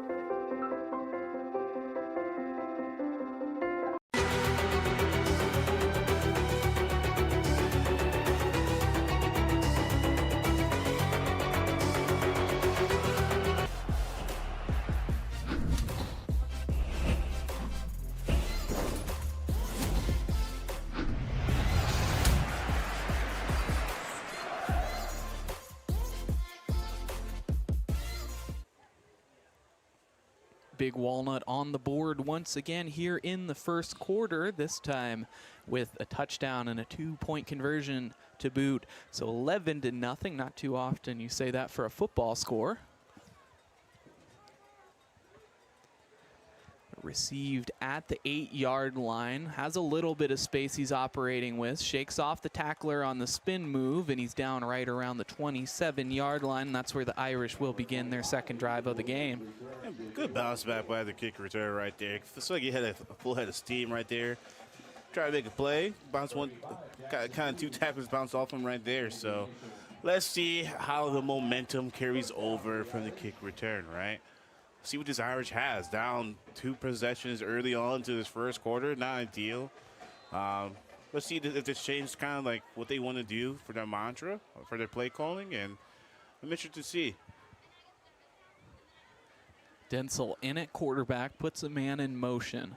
Williams behind him, and he hands it off in the pistol. But that play going nowhere as it's snuffed out right at the line of scrimmage, potentially even a loss of a yard. And I think that's big TJ in mind for 9 on 9. Oh. A lot of guys in there. I think it might have been Will Clausen and Eli Helton. Yeah, it looked like it was Clausen and Helton. It would have wrapped it up. Met them soon as he took 2 steps out of the backfield, Bryce. Just a big wall, right?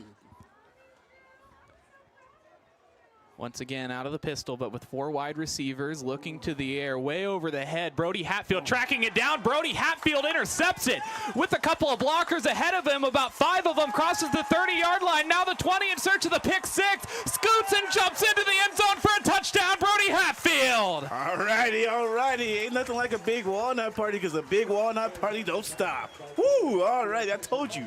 Brody's due to have a big game. If not the offensive, it's on the defensive, and he came with the posse into the casa, Bryce. You'd love to see that. Off to the races. He was under it like a center fielder. Receiver not within 10 yards of it, and he knew as soon as it touched his fingertips, he was in for the touchdown. That's the one where you lay your head at night, Bryce, and you go to sleep dreaming about that. He was almost able to fair catch that bad boy, taking it in. That was a big old Daffy Duck in the air. Big old quacker.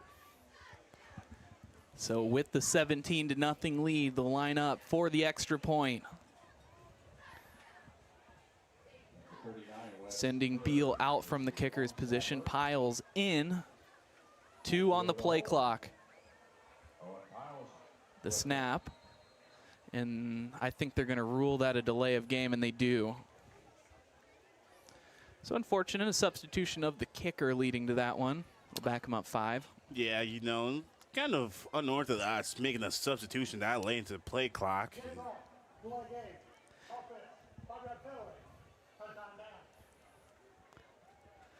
With how quickly they've had to come on to the offensive side of things as well, could have been a little discombobulating as well. Yeah, change of possessions always kind of have those, I won't say mismanagement, but sometimes mismanagements, right? You maybe getting some good tips from the coach on the sideline, and somebody scores so quickly like that. It's kind of hard to keep track of everybody.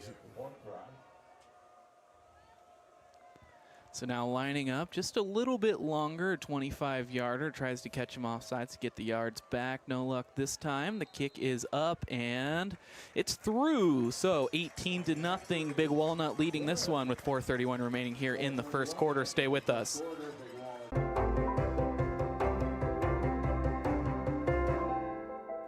Find more than a place to rent. Find a place to call home with the Champion Companies. Be part of a community where our team goes above and beyond because we want you to love where you live.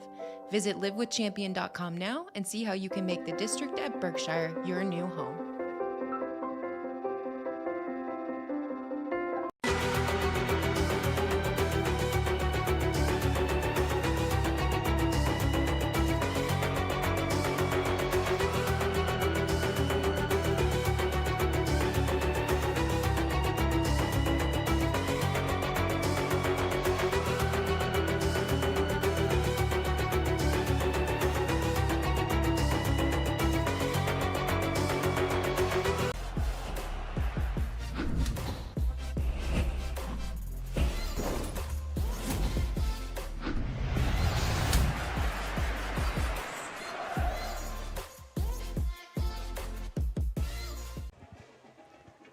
So the kickoff, Owen Piles going with it across the 32-yard line. It was a bit of a squib, but Dublin Scioto have an important drive here as they're looking to get back in this one. 4:29 remaining here in the first quarter, an 18-point lead already.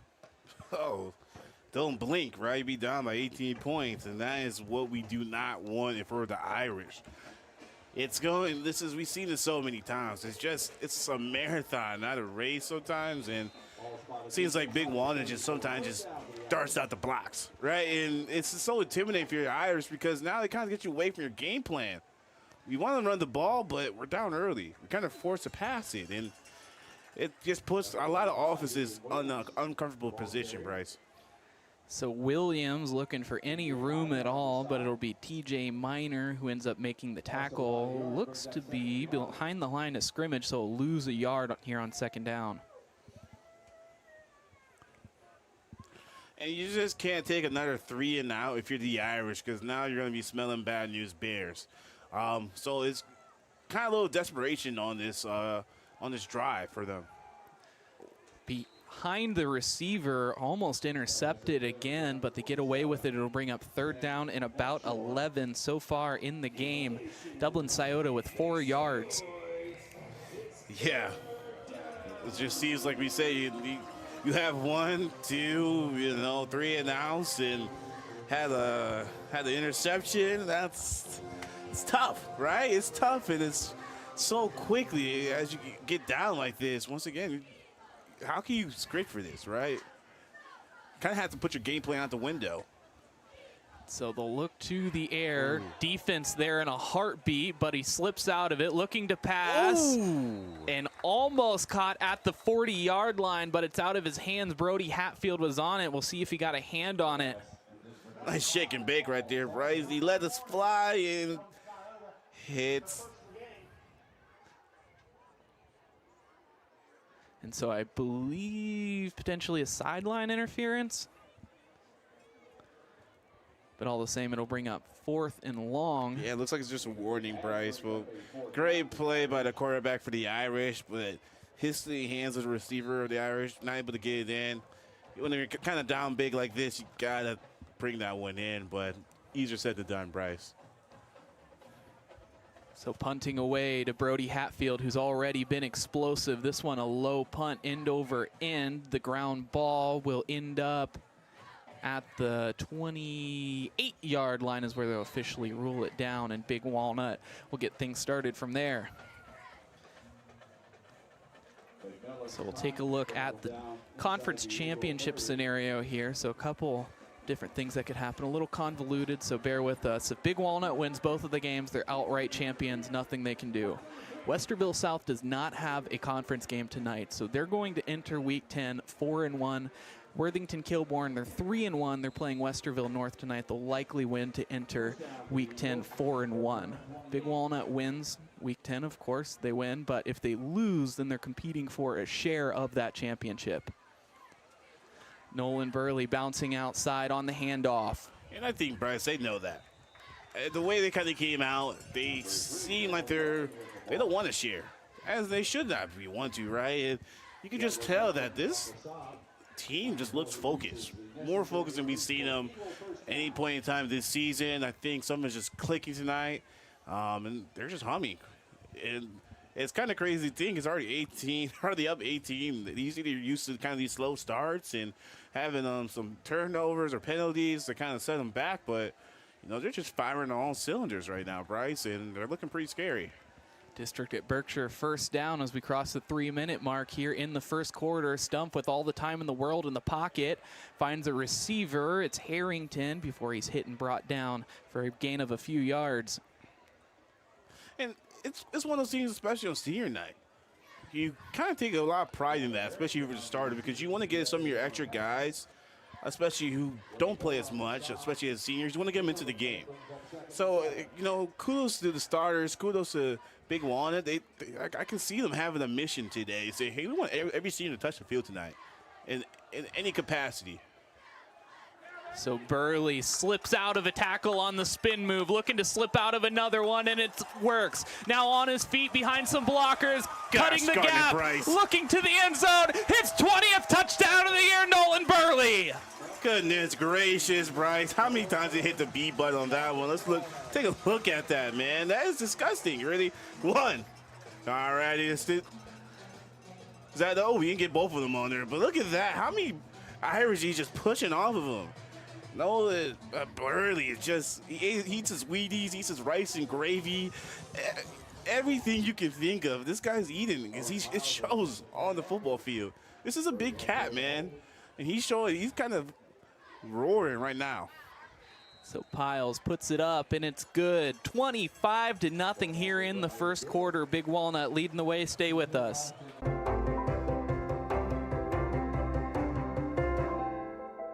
Find more than a place to rent. Find a place to call home with the Champion Companies. Be part of a community where our team goes above and beyond because we want you to love where you live. Visit livewithchampion.com now and see how you can make the district at Berkshire your new home.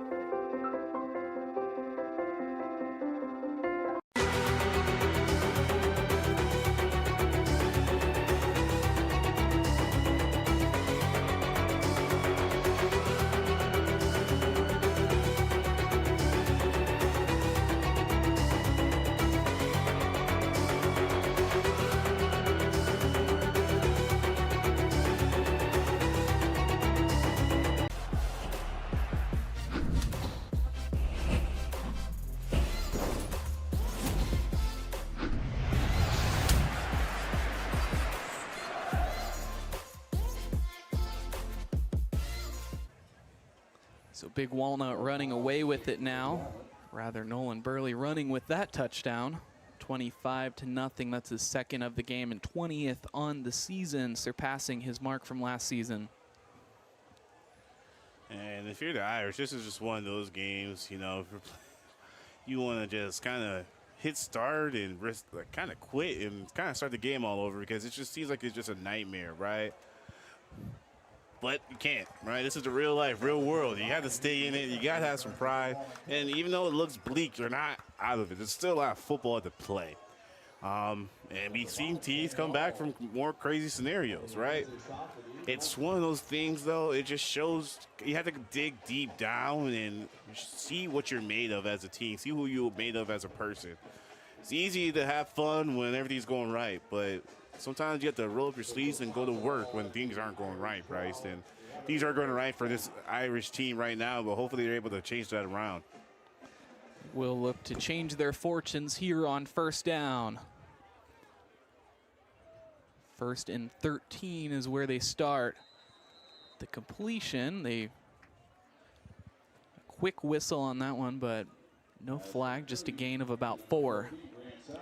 Yeah, and then once again, just trying to get some type of rhythm on this offense.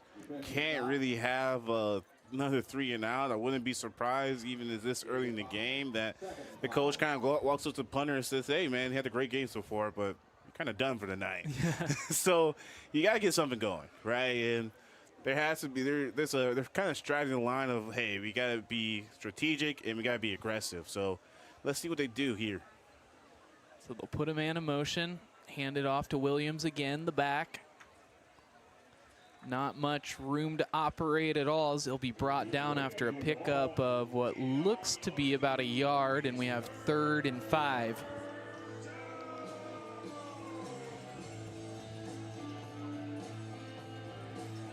All right, Bryce, let's see what they come out in. It's 3rd and manageable. Let's call it manageable. And it's, you got to move the chains. You got to move the ball. If they come on this run, I wouldn't be surprised if they kind of go for it on the 4th down, but you got to come out with something. Incomplete pass.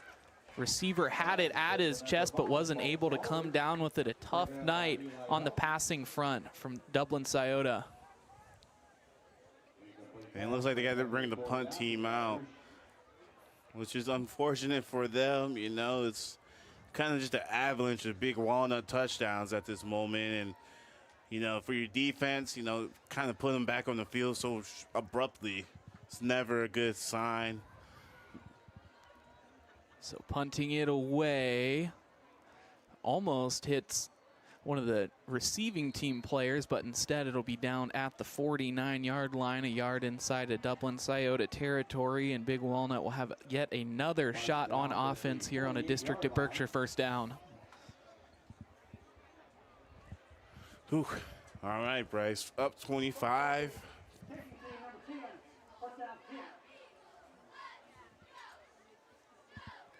All right, so your offense is humming. Seems like if you throw anything at the board right now, it's sticking. What would you play right now if you were Coach Krieger? I'd probably go deeper into the playbook just for the sake of getting something on tape, something else that teams have to prepare for in the playoffs. And it may not even be something that you're looking to run in the playoffs, but just something that forces opponents to plan in the future. All right, so you're thinking like a nice little Fumbarooski. Oh, Brody Hatfield in the basket for a touchdown. Oh, bro, man, give him his flowers. Touchdown on defense, touchdown on offense. Oh, man, throw the hats on the field. It's getting really scary out here. It's not even Halloween yet, Bryce. Brody Hatfield all season long has been phenomenal, but has played more of an operational role for this offense and defense, where he hasn't had the huge explosive plays. He's made the good, strong, consistent plays over and over. But tonight, a pick-6 touchdown and a receiving touchdown. Man. You know, when I go for Halloween this week, Bryce, or this season, I'm going to go as Brody Hatfield because he's scary to this team, our Irish team tonight. It's not funny, man. It's kind of one of those things going to give these defensive coordinators shivers and night terrors.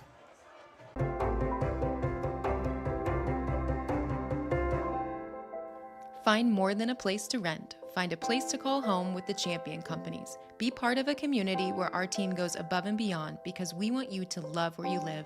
Visit livewithchampion.com now and see how you can make the District at Berkshire your new home.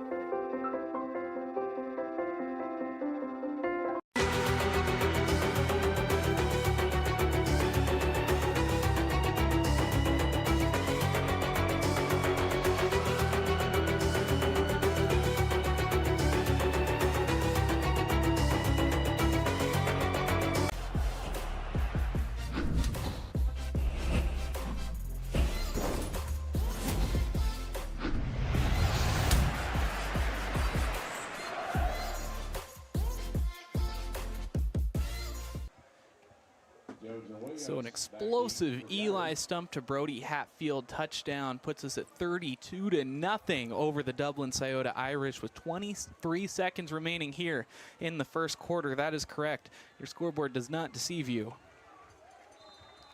I think they did a little bet with the scorekeeper, see how high can we put the scoreboard up tonight.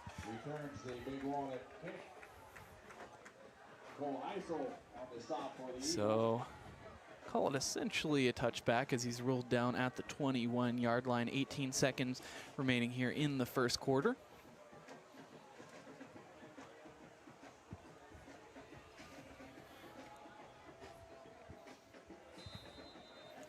All right, Irish, it's not looking good. What can we do? Take it one play at a time. Trying to move the chains. Can't go backwards, only forward. Looking to the flat this time on the wide receiver screen. Successful at picking up a few yards. They get close to the first down marker, about 5 yards short though. It is positive yardage, their 14th yard of the night. And good bubble right here. Once again, just kind of get into your players in space and make a play, especially when things haven't really been going the best on offense. You gotta try anything at this point as a play caller. We will take a quick break after the end of the first quarter here. Big Walnut leading 32-0 over.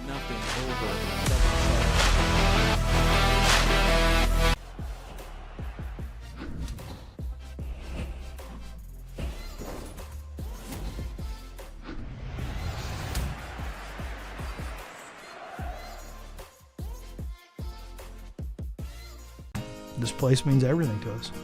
This is where we come together. We do all of our birthdays out here. We grill hamburgers and hot dogs. We fish. I was about to give up. I was about to think that the property wasn't going to become mine. Rural First specializes in solving the problems. I made the call, and the rest is history. It was done. It made everything easy. Questions answered, walked me through the process. It was done. When I'm here, just feel peace. That's all it means to me. Peace.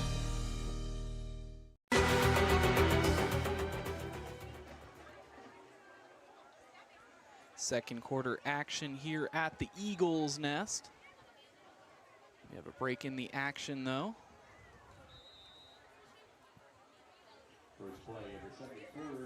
And we're back. Loving the pistol formation so far tonight. Williams takes the carry. He'll take it near the first down marker, but they are just struggling to get anywhere on this ground game.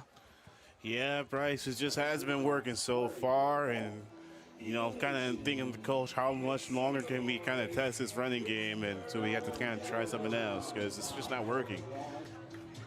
So I think to quarterback Nevin Dinsel's credit, his throws have been much more online. It's been the receiver drops that's kind of come back to bite him, but those first two throws that we saw earlier on, those were dangerous. Yeah, they were dangerous, and trying to make a play, trying to get 25 points or 32 points on one play, and it just doesn't work. But stepping up in the pocket, Densel will get the first down, their first down of the night as he brought down at the 39-yard line. The chain gang will take a walk. Good for the Irish, right? Got to start somewhere, and that was just good to move the chains to see like for the first time tonight. Kind of just been one of those nights on offense, but when you it's kind of like just seeing a layup when you're playing basketball. Anytime you just can see the ball go through the net, gives you a little more life. So hopefully they're able to build on top of this and move the chains one more time. A couple more times. So 10:45 remaining here in the second quarter. It's first down, a district at Berkshire first down as they hand it off to Williams. Williams spins out of a tackle and is brought down for a gain of 2. Williams is slow to get up though. Helped up by his teammates, a little bit of a limp. See what he does, and they do call in the substitution. It'll be Dom Clardy who checks in.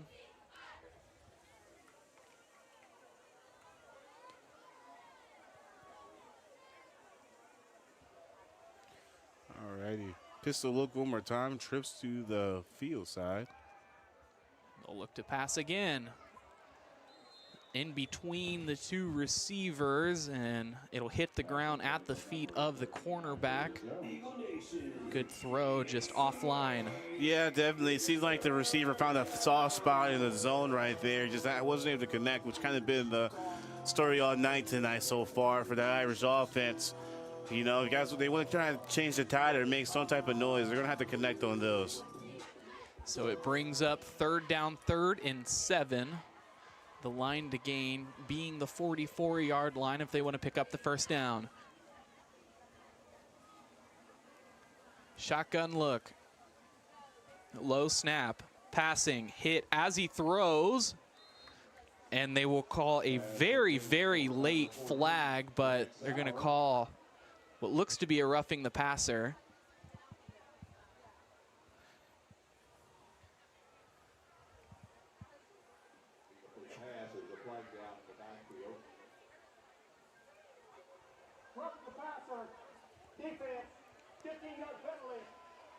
So this is, if we're able to see it here, just a bang-bang play as he comes in. I think that could have been argued either way. It was a late flag, as it really took a second to think about that one. Yeah, it's unfortunate. You know, want to get off the field here, Big Walnut on defense, but can't hit the quarterback. You know, that's just one of the people on the field just can't hit anymore. So let's see how the Irish can do, especially with this kind of spark now they're on the opponent's side of the 50. In Golden Eagle territory, they throw it over the head and almost intercepted off the helmet of the receiver and then off the hands. Dangerous one there. Yeah, it seemed like he just kind of had the ball in harm's way all game for the Irish, right? It just seems like every time they throw the ball, everybody's like holding their breath on their sideline. It's kind of one of those unfortunate things. Hopefully they're able to tune this up and tighten it up so they can try and make some noise here, because they're going to need to pass this ball. They want to try to cut into this lead. Dublin Scioto's Jack McKee injured earlier on in the season, so having to make do as they can. 2nd and 10, flipping it out to the halfback. Williams still not back in. That's Dom Clarity on the carry. Yeah, that was a good flip, kind of halfback toss right there. Bryce trying to pick something up. Wasn't able to, you know, do too much on that, but it was good, kind of diverse running play instead of having an inside zone that just has been working so far. So 3rd down and 9. The line to gain is the 37.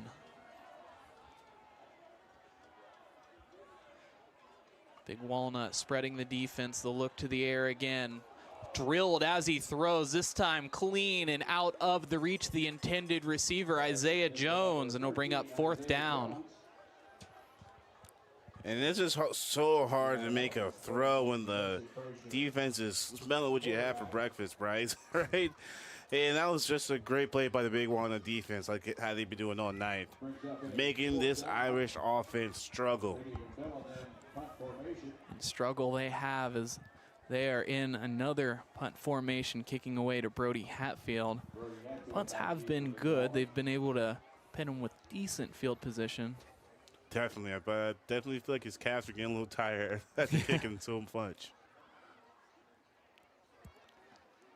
Kick is up and it's away. Brody Hatfield catches it, bobbles it just a little bit, but he crosses the 20 as he's looking for more yards, has blockers in front of him, cuts back, and finally brought down at the 42-yard line. Brody Hatfield having himself a game. Having himself a game. You want to tip your hats off to him, cutting up on the punt return. Man, I thought it was Halloween, but he's looking like it's Thanksgiving the way he's carving up this Irish team in all 3 facets of the game, Bryce. Phenomenal effort so far tonight, just all around from everybody. Takes a team effort. Everybody hand on the ship, and let's say, hey, let's go sailing, right? It's one of those things that, like I said, it's like the team's taking a lot of pride tonight. So they hand it off in the backfield. Uh-oh. Continuing to break away. Finally pushed out of bounds outside or inside the 20-yard line. Dallas Beal, the ball carrier that time. Another senior, if I'm not mistaken, right, Bryce? Yeah. See, like the coach is trying to tune up these senior play calls, which is always nice to see when you're able to kind of give that space and that comfortability to make those play calls throughout on senior night, Bryce. So 1st and 10 on the 19. They'll come set and in search of yet another touchdown as there's 8:36 remaining here in the second quarter. Beal once again in motion, but a flag comes out. A false start is the preliminary call, and that'll confirm it.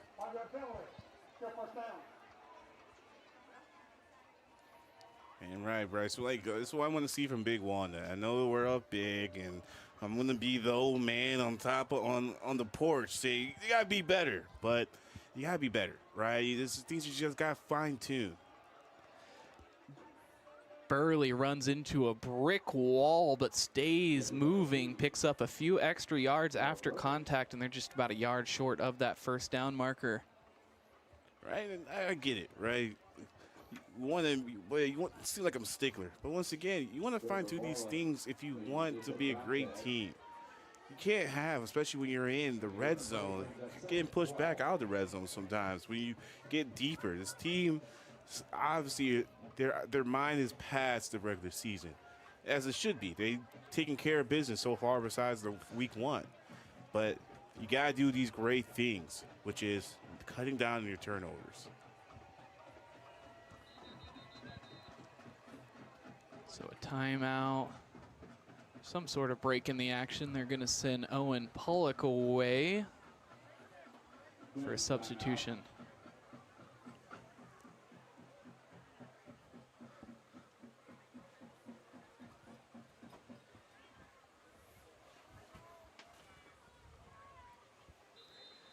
So ready to play football once more.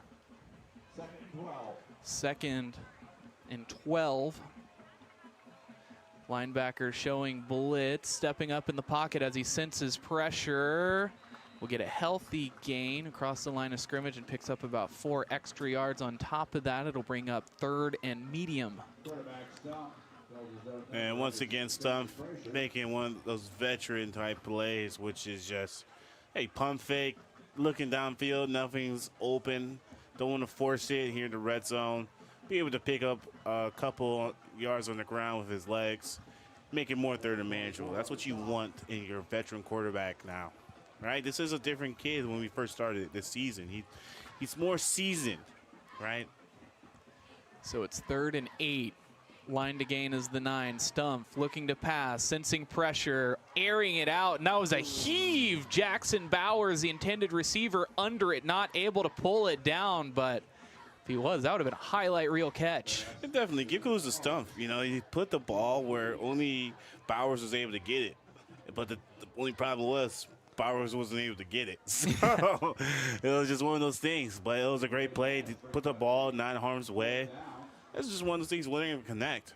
But as he was able to extend the play, that's the type of plays that makes him special, right? You have a good play caller, a good game manager on the field. So lining up for the field goal attempt. It'll be a 35-yarder, and he splits it with ease. Big Walnut leading the way 35-0 over Dublin Scioto here in the second quarter. Stay with us.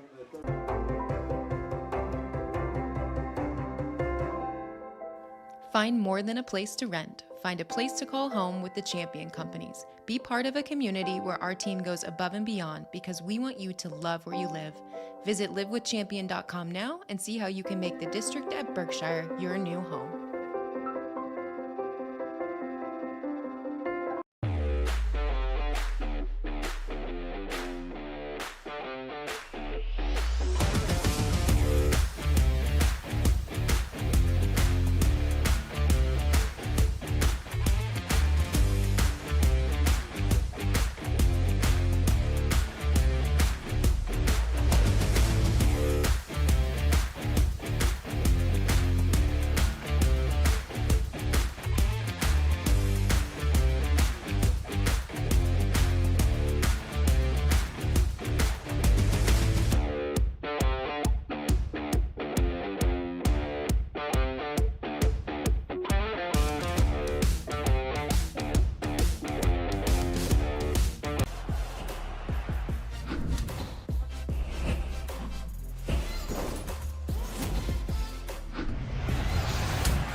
So the kickoff will go out of bounds. An unfortunate one for Big Walnut as we take another look. Yeah, it looks like, you know, great heads-up play by the Irish right there, letting that bad boy bounce. Landed right on the line and went back in the field of play.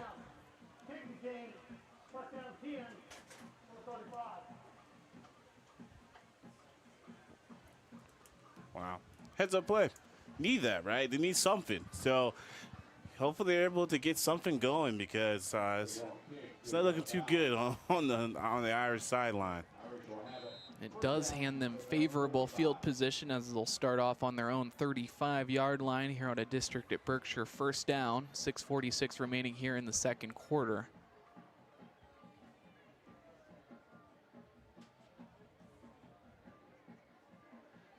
Four wide receiver front.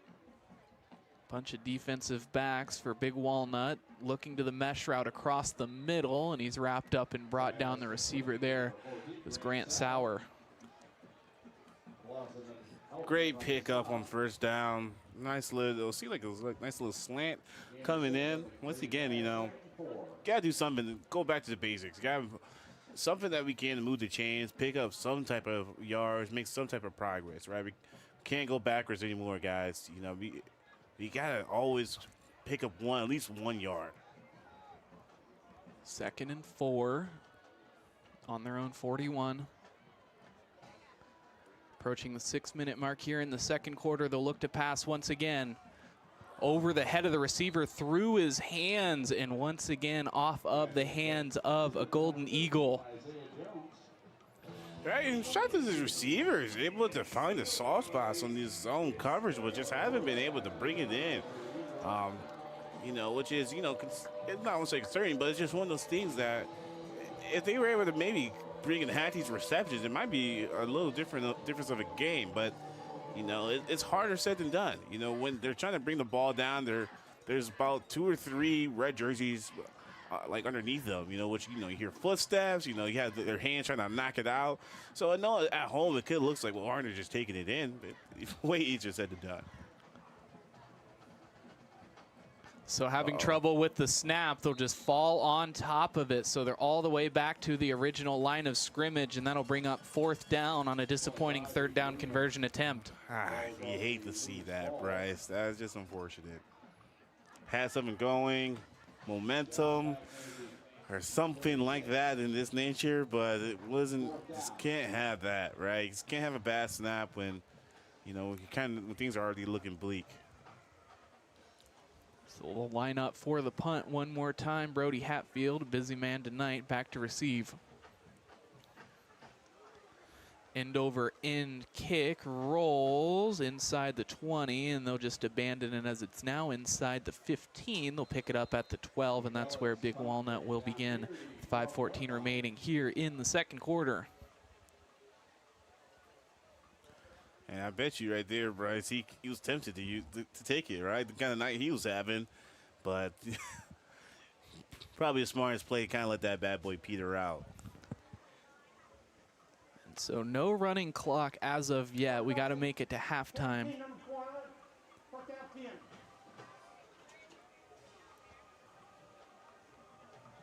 But we will start with 5:14 for Big Walnut after the punt.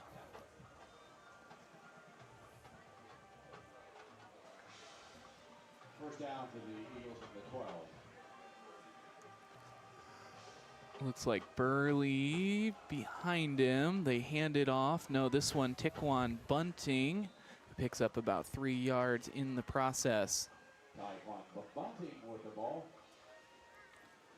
Yeah, Bunting was able to pick up a nice 3-yard run right there, Bryce. You know, kind of, I always like, Bunting's a good back.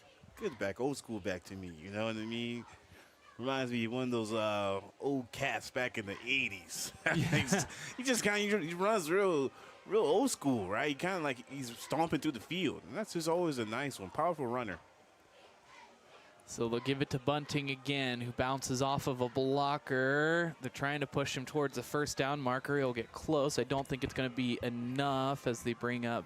No, they do give him the first down. So a district at Berkshire first down as the chains will move. Nice. For the Golden Eagles, able to move those chains. Bunting able to cut up the defense and able to find a hole, pick up the first down. Great play by the Golden Eagles. Great play by the offensive line getting that push.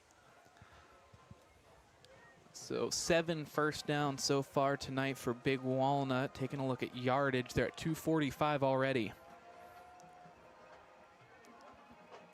They send Bunting away, looking for him in the flat on the screen. Not a great job on the block as he's blown up in the backfield. Yeah, I mean, you've seen this play a couple of times by Big Walnut, kind of just a little motion screen now, just kind of get your running back in space. Didn't have success because, like you said, the block was not there, but it seemed like they kind of lost a little bit right there since they caught him behind the line of scrimmage. So it does make it 2nd and 14. The line to gain resides all the way up at the 32.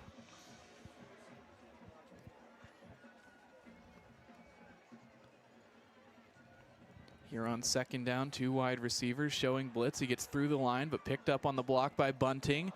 And Gavin Harrington, the intended receiver, but instead it's off his shoulder pad on the sliding grab. That one potentially could have been a top play. Definitely, and it just seems like that ball was just placed perfectly in between that zone coverage. 2 men find the soft spot, hit the shoulder pads. I know you won't like to have that one back, but almost great execution right there. That was a good one. So they'll try again here on 3rd down. Has been a weak point this season as 3rd down conversions. Showing zone. Attacking the defense now, airing it out. Brody Hatfield burns the receiver, burns the cornerback and comes down with yet another huge grab. Brody Hatfield, the target tonight. All right, my name is Brody Hatfield, and this is my career day right now. He's just doing it. He's kind of just doing his thing, right? And it just seems like that's just the theme of the Big Walnut offense. It seems like somebody every week is just, stepping up. And I'm just glad as Brody's able to get his shine, especially on senior night, doing big things. So on the district at Berkshire, first down, they'll once again hand it off to Bunting. Bunting slipping through the line. Has 3 guys on him, but he still continues with the momentum forward, and he's brought down at the 23-yard line as he picks up a district at Berkshire first down. And like I said earlier, he's just, I want to say a nasty runner, right? Because the way he pounds his feet to the turf is just so strong.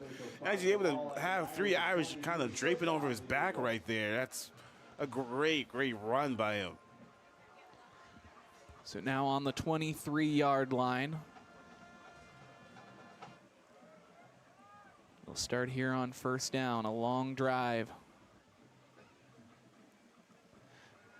Looking to pass on the RPO, sensing pressure, he slips away. He'll get about a yard before he runs out of bounds, and I think that was just a good heads-up play by Stumpf to get something out of nothing. Yeah, once again, he's just giving these defensive coordinators, I can feel him flipping over the table because he did everything right there, right? I think you have him for a sack, and he just kind of gets out of there and able to pick something up. I know for a fact if I was a defensive coordinator, I would definitely lose about 2, maybe the 6 hours of sleep a week if I had to game plan for this Big Walnut offense. So lining up here on 2nd down. They'll look to the air once more, picking up the block. Owen Pollock, the intended receiver, just a yard out of his reach. It'll bring up 3rd down on the incompletion, but they are giving Eli Stumpf the license to sling here in the 2nd quarter. Right. Bryce, he's good. And he's able to just always extend the play. And it seemed like I kind of want to call him lucky, man, because he just seems to throw a rainbow, right? Like the Lucky Charms guy. it's like he throws the ball up and you kind of wonder how it gets there, but when it gets there, you're just like never doubted for a second. And I was just surprised that Pullock wasn't able to come down for that one because he's kind of had a quiet night so far, but he seems like he's going to be due. Stump sensing pressure. He may go down on the sack, and that he does. It'll bring up 4th down, tackled all the way at the 35-yard line. Yep. So that will be a loss of 11. Not that time, right? See, like he kind of just mowed over Bunting right there in the pass coverage. You know, it's a tough one, especially he kind of made him sit down right there. But kudos to the Irish defense. That was surprised they were able to step up right there. And it looks like they're going to go for it here on 4th and 20 from the 33.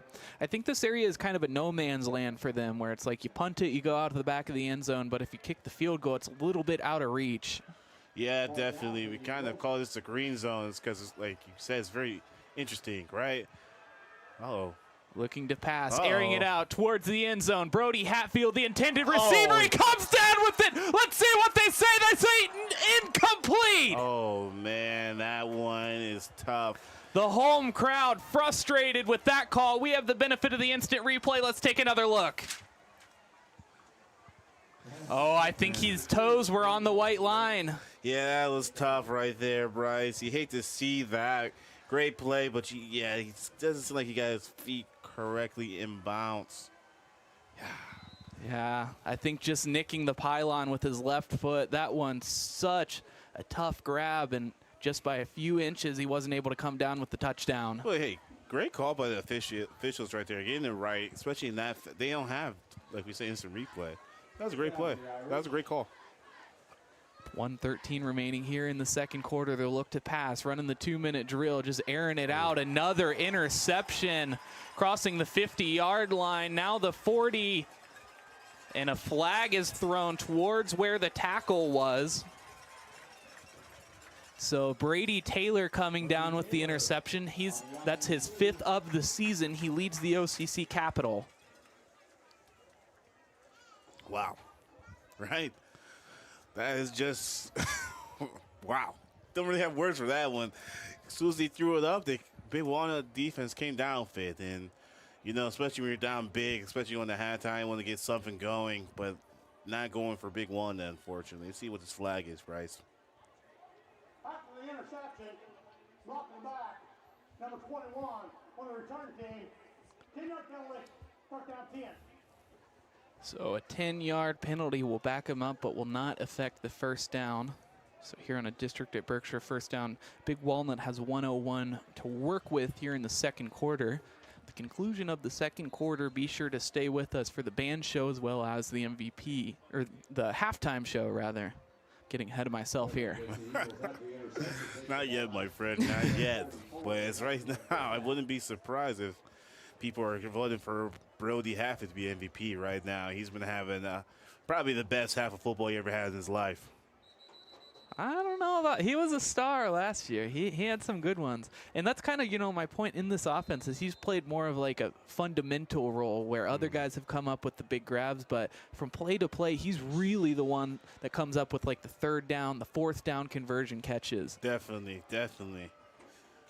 Man, but Bryce having a pick 6 in the first half, and then also a nice receiving touchdown too, and a couple great grabs, and a couple great punt returns and kick returns, right? I mean, and that just shows how dynamic of a player he is, that we're even having this debate, because for probably 97% of the players in America right now, they probably are praying to have a game, like, at least a half like this. Definitely. Not alone just a game, right? So it just shows how good Brody is. A lone backfield. Eli Stumpf will pass. Off of the screen, they find Nolan Burley, who picks up a block. He gets a first down and is wrestled down about 3 yards after that first down marker as the chains move.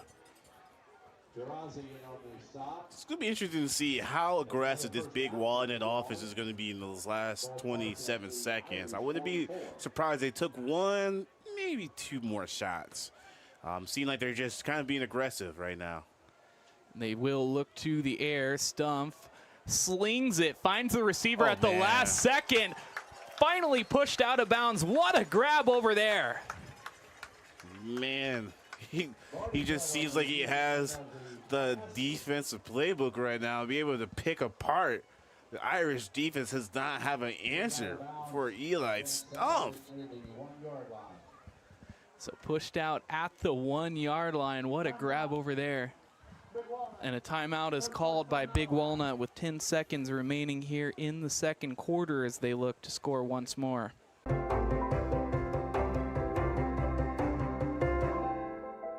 Find more than a place to rent. Find a place to call home with the Champion Companies. Be part of a community where our team goes above and beyond because we want you to love where you live. Visit livewithchampion.com now and see how you can make the district at Berkshire your new home.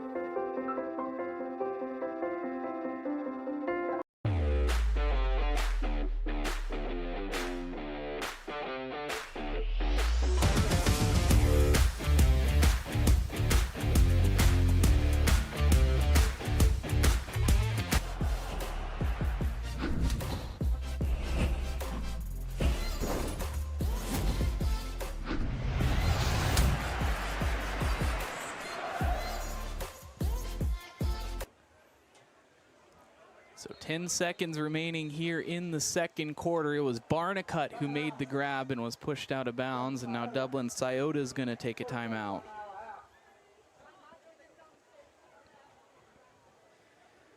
So we'll sit through this one, and what do you think here? Just kind of surprised by the personnel? Yeah, definitely. Surprised personnel. Definitely maybe want to just regain, get in there and talk with the guys. Hey, let's finish this half strong on both sides of the ball for both teams, right?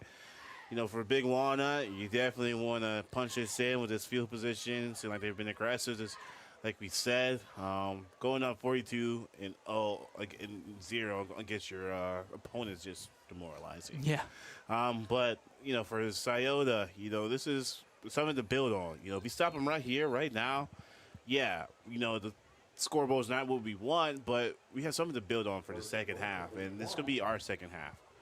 But it starts right here, and they're in a really tough spot. So let's see what they kind of come out and what they kind of want to do. They give it to Burley off the defensive line quickly. He's going to go nowhere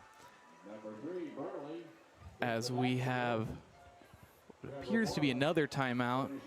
So we will take a quick break. That's Big Walnut's last timeout.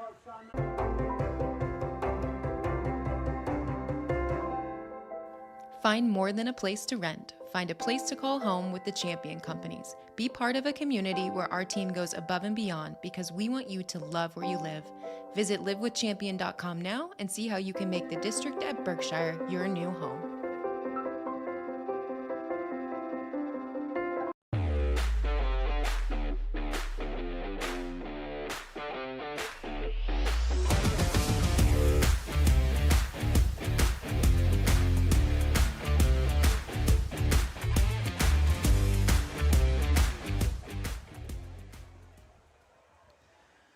Seven seconds remaining here in the second quarter. Second and goal. They'll take it himself. Stumpf in trouble.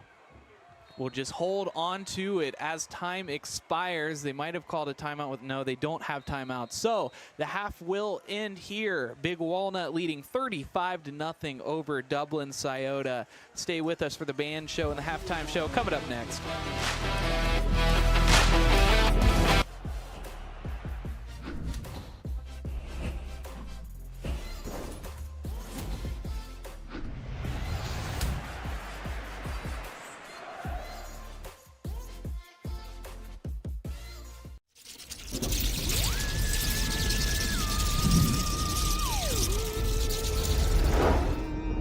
Happy Halloween!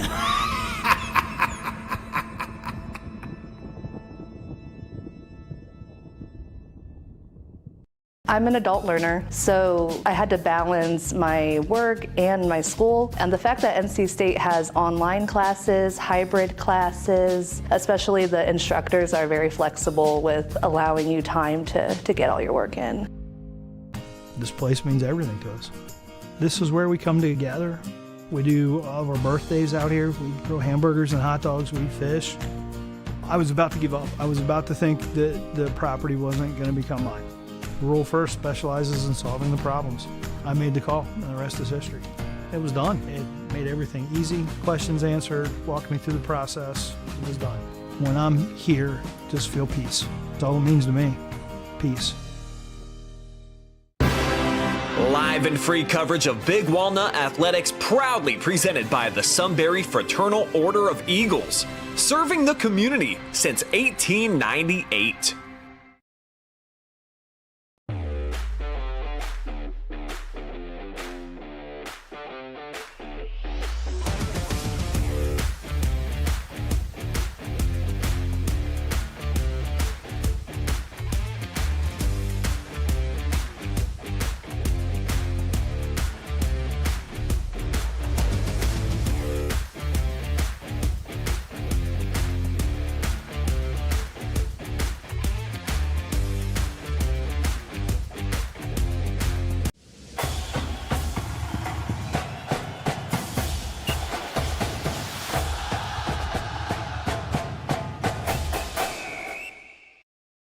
Lauren Flooring and Meg Lewis, audio engineer Austin Nill, and visual instructor Brian Bidwell.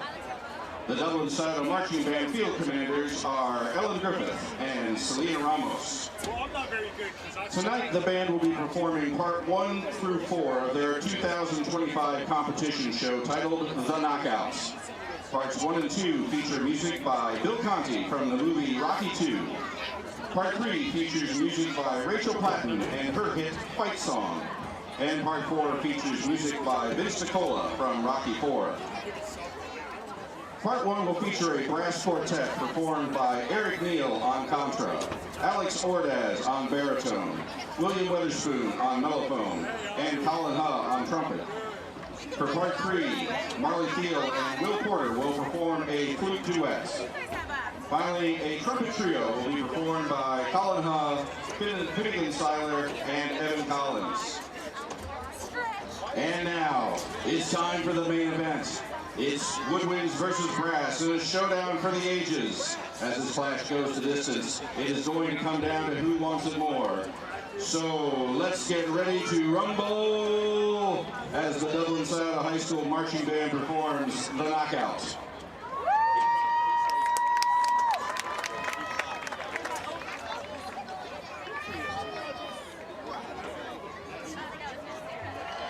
Inside the ring is the loneliest place in the world.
Waltz with someone for 10 rounds if you can knock them out in one.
Get in there, Mom. Get in there, Jennifer.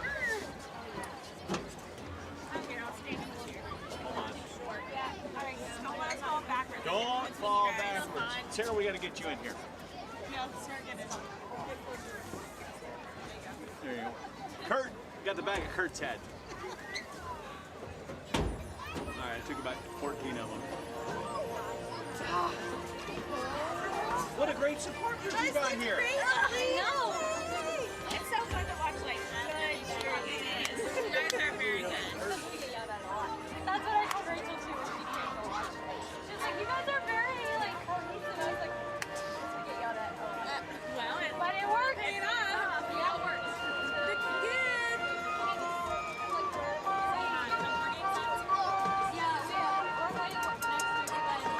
If we make top four in the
Yeah, we should all go.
performance.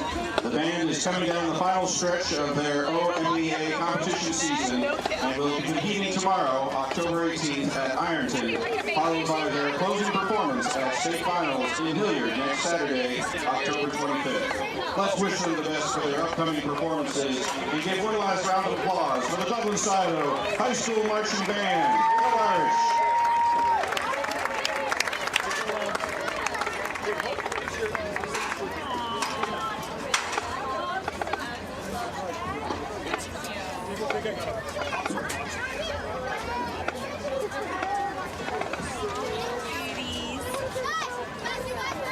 Give him the sign. Give him the sign. A sign that he's not in.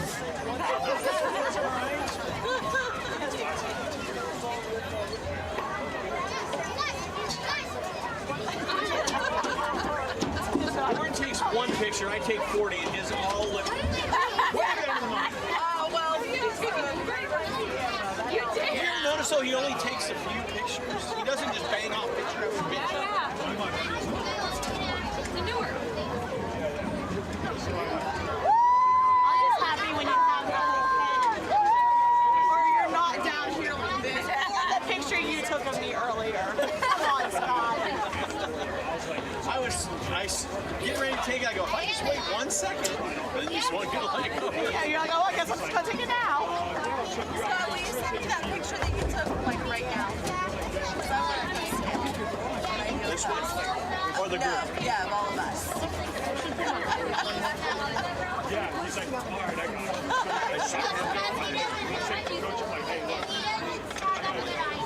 Ladies and gentlemen, the pride of Big Walnut, Golden Eagle Marching Band would like to present their 2025 competition show entitled Life is Good. Selections will include It's My Life, Your Song, and Life is a Highway, and will feature senior trumpet soloist Grace Dorson and senior horn soloist Connor Chadwick.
to the airport.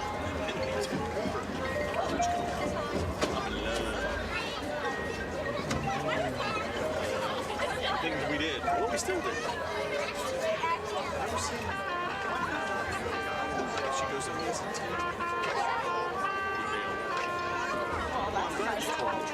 Yeah, I want to get involved. You know what I mean? Because that would level with the guy. You see, sure, I'm still together.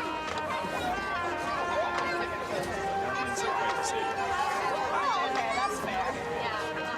Similar, but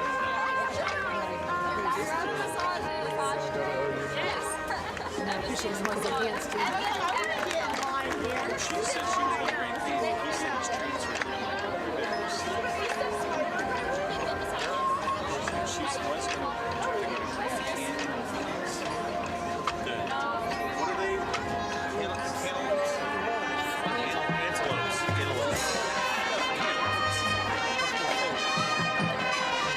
They don't have a football team. They have a decent basketball team. It's really bad. Close camp. Bad team. So with that in mind, it's a really nice school.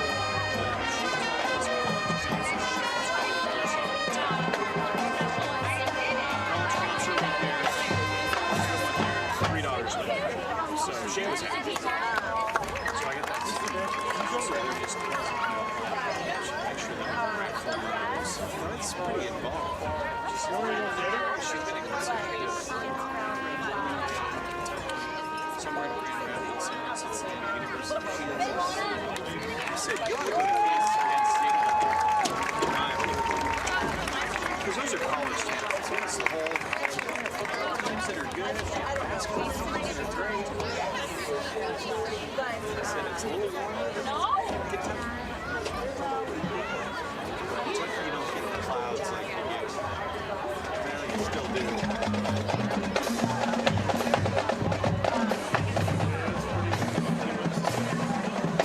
Kansas, winters are still cold, but they're milder.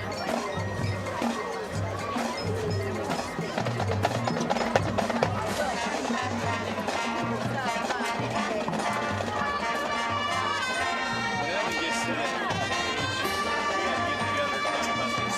Make sure we really wrap it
Halloween.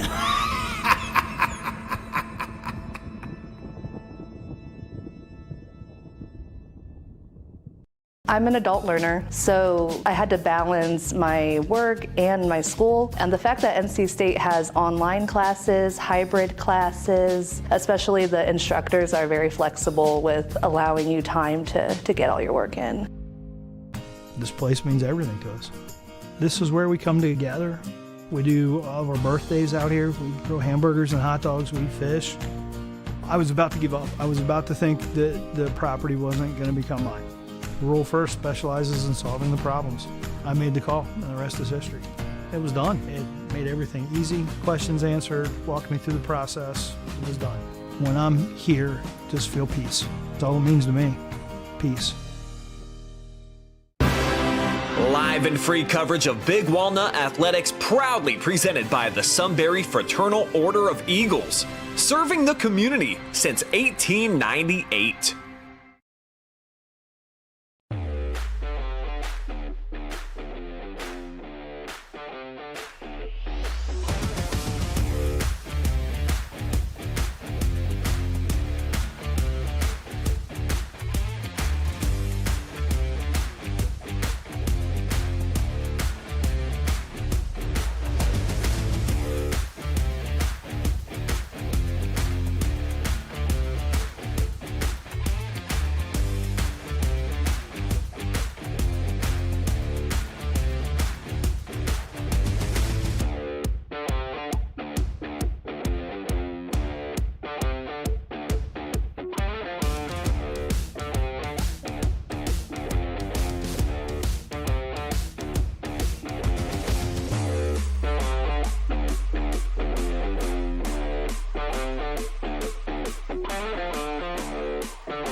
System Heating and Cooling LLC halftime show, and Big Walnut taking a decisive 35-0 lead over the Dublin Scioto Irish after 2 quarters of play. And what else can you say? It's been all Big Walnut.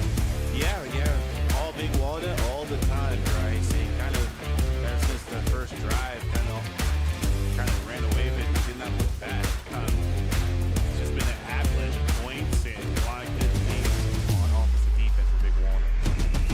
Get an idea of the sharpness of the difference here.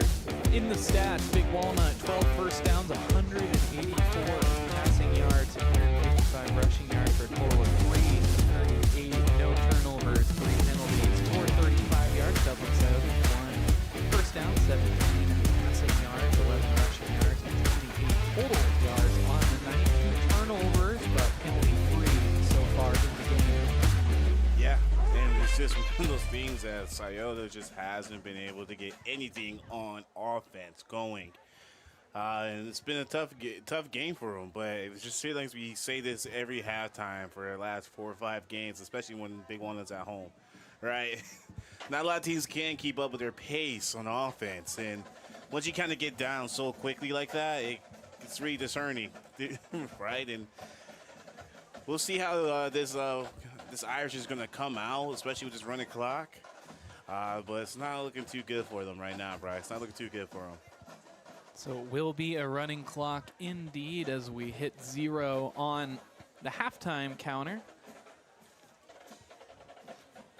All different guys getting a piece of the action. Brody Hatfield, though, with 2 touchdowns, 1 on either side of the ball. Nolan Burley also with a pair of rushing touchdowns. It's going to be one of those things, Bryce. It's just I cannot wait to see the different seniors get on the field for the rest of this game, right? The guys we don't see or talk about so much, and this is really an incredibly special night because for some of these seniors, this might be the last time they might touch this Big Walnut field, especially, when the playoffs, it's not always guaranteed it's going to have these running clocks. You'll see a lot of loud cheering parents tonight, a lot of different plays, maybe some trickery just to get some different people the ball.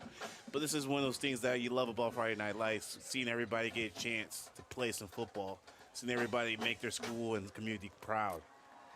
Taking a look at half leaders, Eli Stump is 8 for 14 on the night, 155 passing yards and 1 touchdown. Nolan Burley with 142 yards rushing, 2 touchdowns. Leading receivers, Brody Hatfield with 86 yards and a touchdown.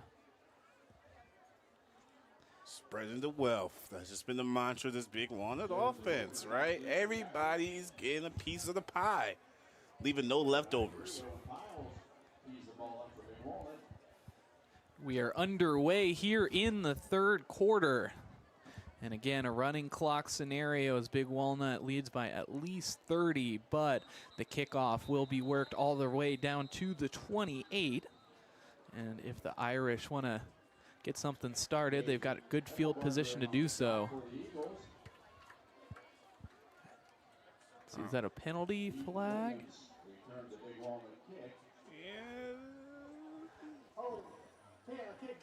Ooh. So holding on the kicking team. When it rains, it pours, right? Something's working out for this Irish team tonight. See if they have a little more luck in the second half after that penalty, Bryce.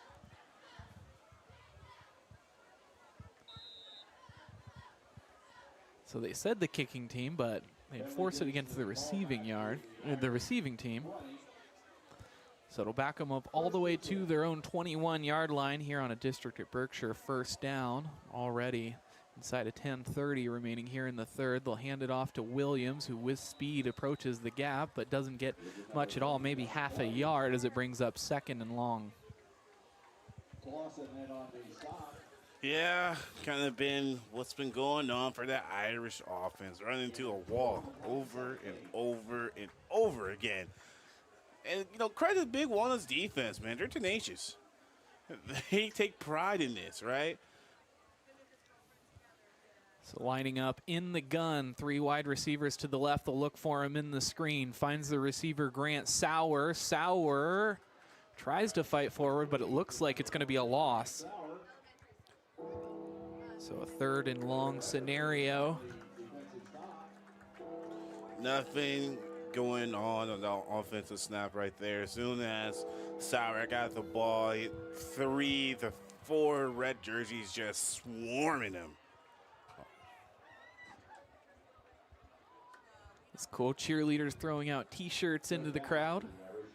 Nice. Always nice to have that fan interaction.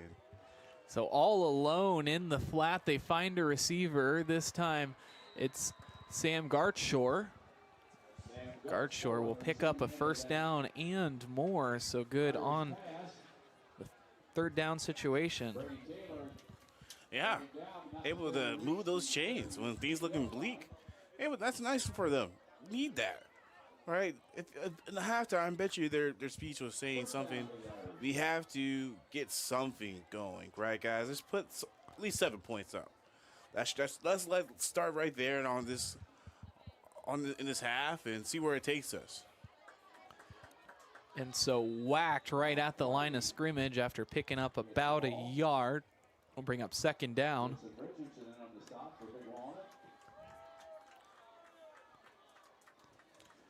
Yeah, once again, we're running right into a brick wall. I know, like, I just want to talk to these running backs that go against this defense. And after the 4th and 5th attempt, you kind of just run to this wall. Do you feel frustrated? Do you feel like you're going insane? Because it has to be just not fun, right? A low snap at his feet. He's able to pick it up, but pass incomplete as it's at the feet of the receiver. Tried to get off quick, but it was offline. So a little Iron Man here on 3rd down. Alrighty, let's see if they can marvel up a good defensive stop right here, right?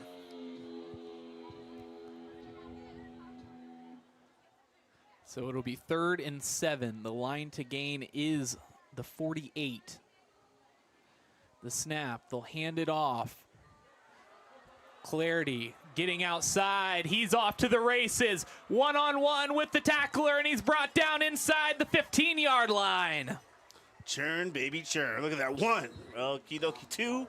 And he's almost out of there, but got caught right there by the shoelaces. Great tackle, great run for the Irish. Probably their best one so far this game, right?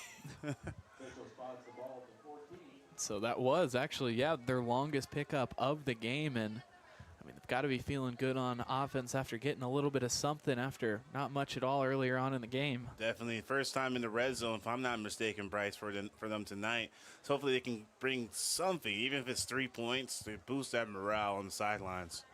So here on a district at Berkshire, first down at the 14-yard line. They'll look to pass, looking towards the end zone.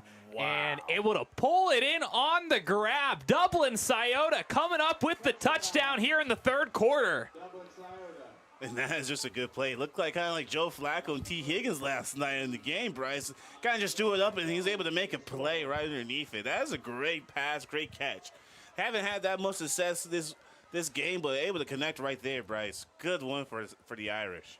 And credit to the quarterback for putting it exactly where it needed to be, but also for the wide receiver being able to create that little bit of separation that created that. Definitely. It seemed like it was kind of like that stick and fade right there. Uh-oh. Having trouble with it, and they'll just bring them down. So Big Walnut will hold on to a lead 35-6 after the two-point conversion fails. Stay with us.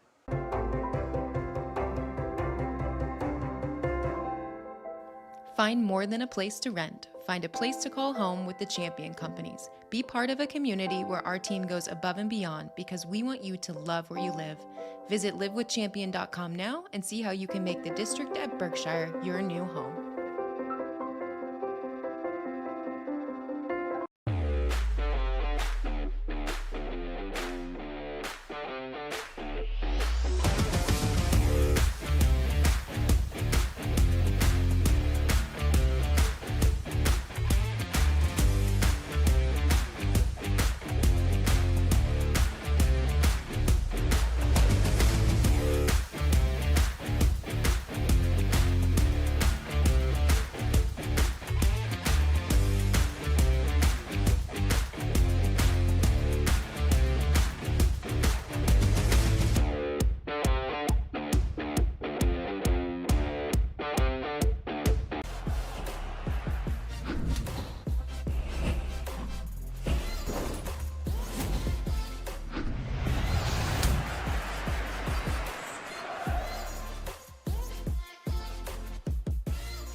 Dublin Scioto airing it out inside the red zone for a touchdown. A squib kick, having some trouble with it, but Brody Hatfield cleaning up at the 30-yard line as he's engulfed by a couple of white jerseys and brought down at the 39. But some signs of life for Dublin Scioto. Definitely. That offensive drive looked different from their whole offensive first half, and you know, they're going to need a couple more of those this half. They're going to build something on for the next week, right? But let's see what the defense can come out. Hasn't had the answers yet so far for the Big Walnut offense, but like maybe that seeing their offense score might give them a nice little spark. So with the 29-point lead, we have lost our precious running clock until we can get back over 30, if we get back over 30. 6 minutes and 18 seconds. And so they are resetting the game clock to compensate for that. On the kickoff, by the way, second sideline interference warning for Dublin Scioto to set him back 5 yards on the kickoff. Here on a district at Berkshire, first down in a split back, handing it off to Burley following the blockers. Getting a couple of yards, but brought down after a pickup. And that's just a good, Big Walnut loves his offset pistol, and good pickup by them. Nothing to write home about, but hey, 3 to 4 yard pickup, second down, just right about around schedule. So it'll bring up 2nd and 7. The line to gain is the 49. They're on their own 42. Once again to Burley. Into the back of a blocker. He's trying to push his way forward. He'll pick up about 3 or 4 yards, and it'll bring up a 3rd and short situation.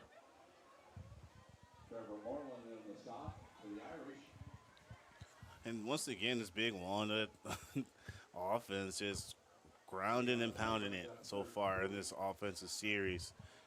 If it's not broke, why would you fix it, right? Right. So Big Walnut 1 for 7 on third down so far tonight. Coming into tonight's game, only 33%. And that's just that's not good numbers, right? Especially that's something they want to tighten it up, especially in the second half and to next week in their game, because once again, you know, their eyes are looking more towards Burley in open space, picking up a block, now cutting back inside. He's looking towards the end zone, Nolan Burley, but there's a flag all the way back towards the 30-yard line. See what this flag is, might be holding, unfortunately. I think potentially maybe blocking the back even.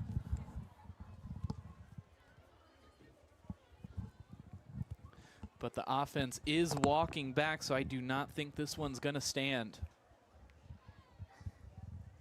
And that's a tough one for the offense, right? They seem like they did everything right, but you gotta play in the guardrails of the rules.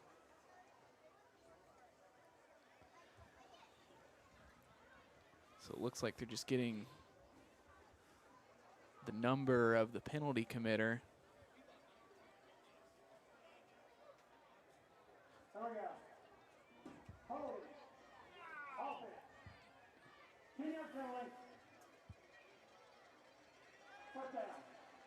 So it'll make it a district at Berkshire first down, but the penalty call will set him all the way back.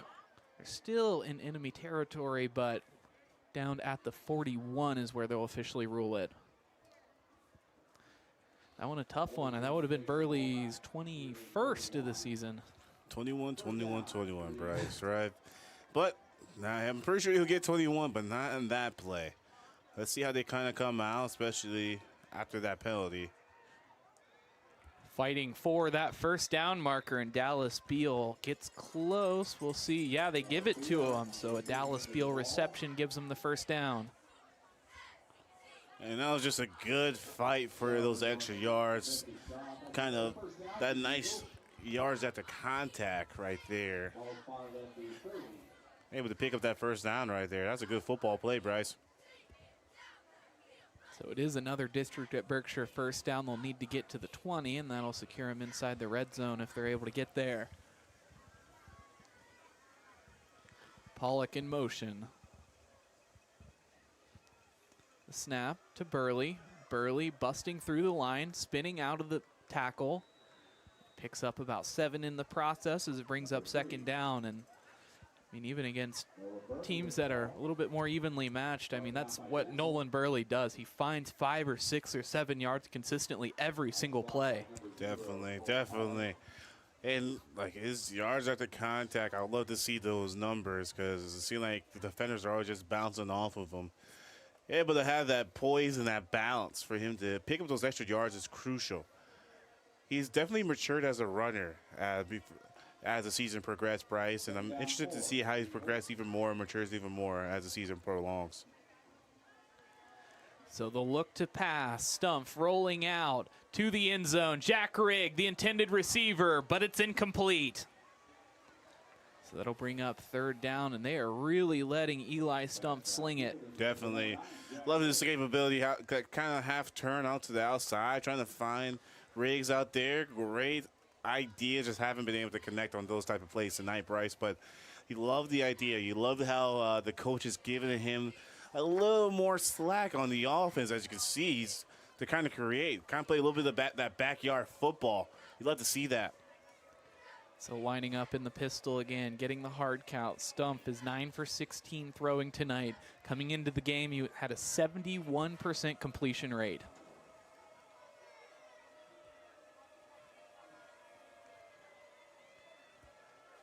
To Beal on the jet sweep. Gets the first down, tabletopped, and he flips over the line. And shout out to Beal trying to turn that corner, able to pick up the first down, if I'm not mistaken, right? It is, yeah. Yeah, so able to do that. Kind of got a little tabletop at the end, but hey, that's football, Bryce. It's going to happen every now and then, right? To get you the first down, right? Yes, sir. So the chains are moving. Let's see what this Big Walnut is. What's the play call, especially as they get into the red zone. Line to gain is the 9. They're on the Irish 19. Here on first down, giving it to Burley. Burley breaks outside, tries to stay on his feet, gets at the 10-yard line, and it'll be a pickup of about 9 as it brings up second and very short. Another look there on our Reichert Express used car Sunbury instant replay. Looks like we have an Irish down right now, Bryce. So there is a man down, and he's hurting.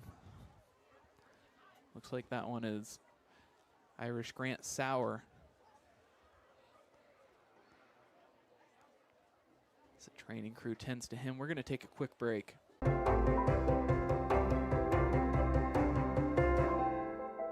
Find more than a place to rent. Find a place to call home with the Champion Companies. Be part of a community where our team goes above and beyond because we want you to love where you live. Visit livewithchampion.com now and see how you can make the district at Berkshire your new home.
So it was Dublin Scioto's Grant Sauer that was the downed man, but he was able to make it over to the sideline on his own 2 feet, unassisted from the trainers. Always a good sign, Bryce. Prayers to him. He's able to come back on the field tonight. Tiquan Bunting gets the first down, maybe about a yard more as they're inside of goal territory. Good pickup by Bunting. You know, he's just that powerful runner, able to make those moves on the floor, you know. When he puts his foot into the sand, he's just able to do something special with the ball. And I think, you know, the Big Walnut offensive coordinators definitely can see that. So now 2:20 remaining here in the third quarter. Big Walnut will take back over, this time in the I formation. Stumpf under center. Bunting again on, no, he's going to roll out. Stumpf looking, design QB run it could have even been. Yeah, it looks like that was a nice little old school QB boot. It looked like he almost fooled him right there, but because of the defense staying disciplined, that man who had Stumpf was able to slow him down so his boys can come and make a tackle by committee right there. So inside of 2 minutes. Getting the play from the sideline, and they're to the line of scrimmage. 90 seconds remaining here in the third quarter. Inside of 10 on the play clock, now 5. Rolling out, Stumpf will look to pass. But again, sacked in the backfield, and he's hit after the initial bring down. Don't see any flags. He's hurting a little bit, but I think he's going to be okay. Barnicut coming in. Home crowd not happy about that one as they wanted a late hit. Yeah, look kind of late over here on my side of things, Bryce. You know, wouldn't be surprised that might be the last time we see Stumpf tonight when they're kind of wrapping the bubble wrap as the season goes on. But, yeah, that was kind of scary, especially. And so Stumpf on the sideline, walking it off. Grimacing a little bit, but he's going to take a rest.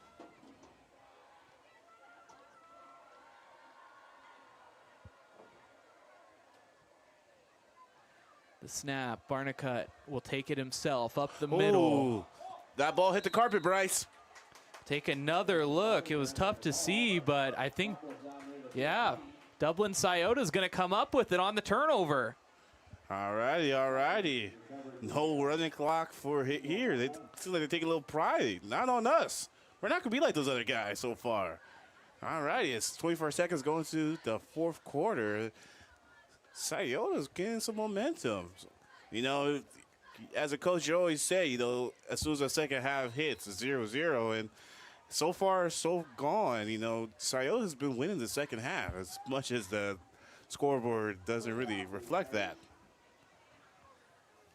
So it's 1st and 10 on their own 16-yard line after the turnover. They got a touchdown on their last time down.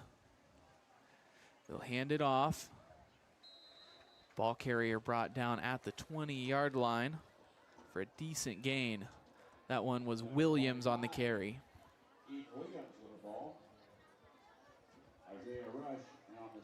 And that was just a good pickup right there. Bryce able to pick up a couple. Had a little more success than he had tonight overall. So it seems like they're not going to run a play and we're going to flip the side of the field.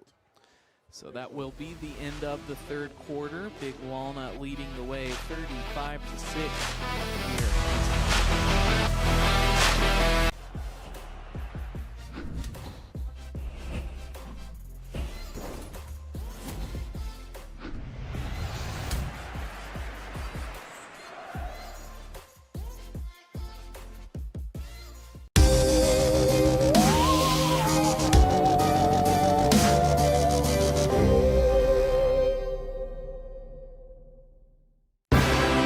Live and free coverage of Big Walnut Athletics, proudly presented by the Sunbury Fraternal Order of Eagles, serving the community since 1898.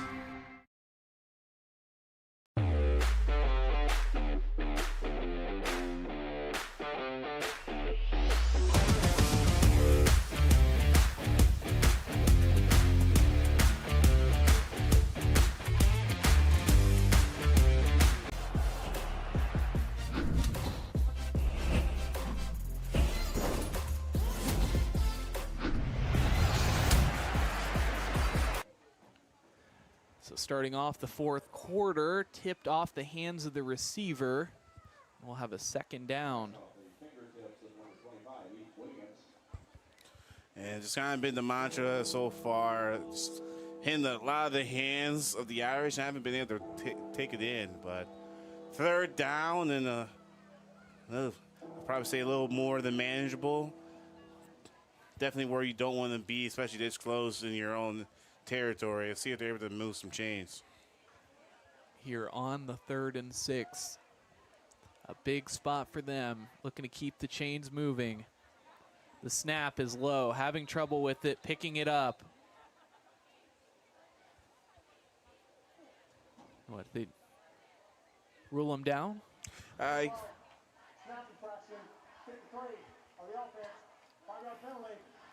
So they will actually stop play before with the snap infraction. Which makes it third down and 11. Right. So a ways to go for them.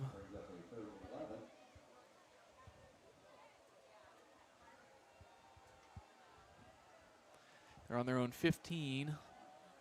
Line to gain is the 26.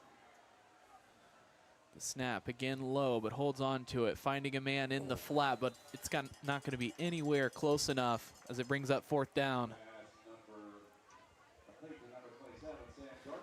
And again, with the win tonight, Big Walnut guarantees themselves at least a share of the OCC Championship. A win in Week 10 will grant them outright privileges to that championship, but they will have at least a share coming home with them tonight.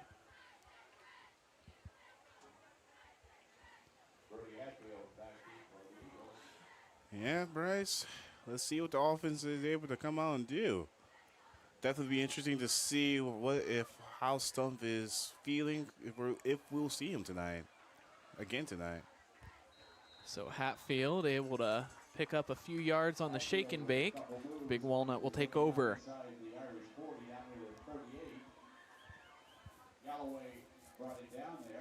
So let's see. Looking into that huddle, trying to see who they're going to give the look. Stump is on the sideline, so I do think they're going to call the night for him. And I think that's the right play. You know, give Bart a cut. You know, I know he's might be the number 2. Give him a couple reps. Especially here on senior night. Definitely. That's good when you have a good, great, serviceable backup quarterback who's able to do that, Bryce. He's, you know, you don't take those necessary risks to finish out the game. So they put Rig in motion. Finally, the offensive line is down. There's a flag thrown all the way in the back. So a delay of game against Big Walnut will back them up 5 yards. It's not going to help their case or our case for a running clock. Yeah, and, you know, it's kind of one of those things, especially that late motion deep in the play clock.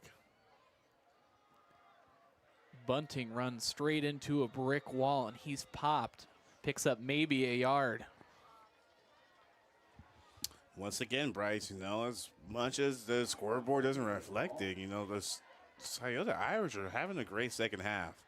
You know, they were able to kind of string together some of these stops and have a little bit of this momentum. Game probably could have been a little different, but so far, so good. You know, I would say they're winning the second half so far.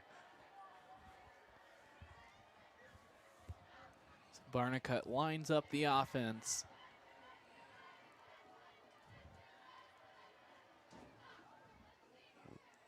Empty backfield look.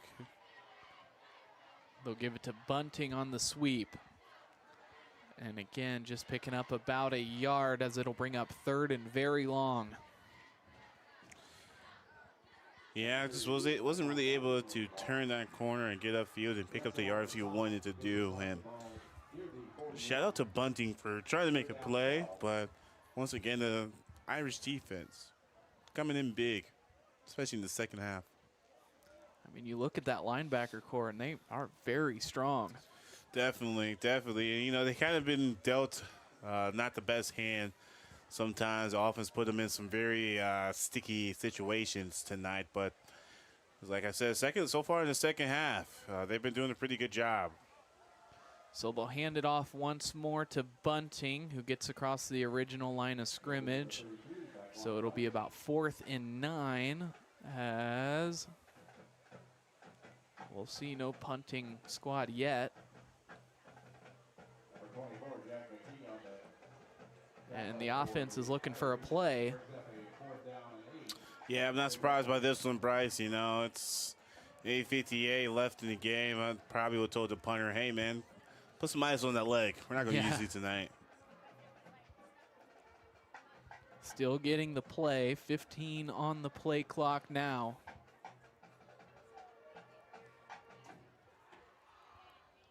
Rig into the huddle. Play clock 7, 6, 5, 4. The snap off in time. Bunting into a sea of white jerseys, and it'll be a turnover on downs. Yeah, you know, like we talked about earlier on in this game, it's just a very awkward spot. You know, if you kick a punt, you're definitely going to be at the 20, just out of field goal reach, you know, for your kicker. And got to go for it. So the district at Berkshire first down will start at the 33-yard line.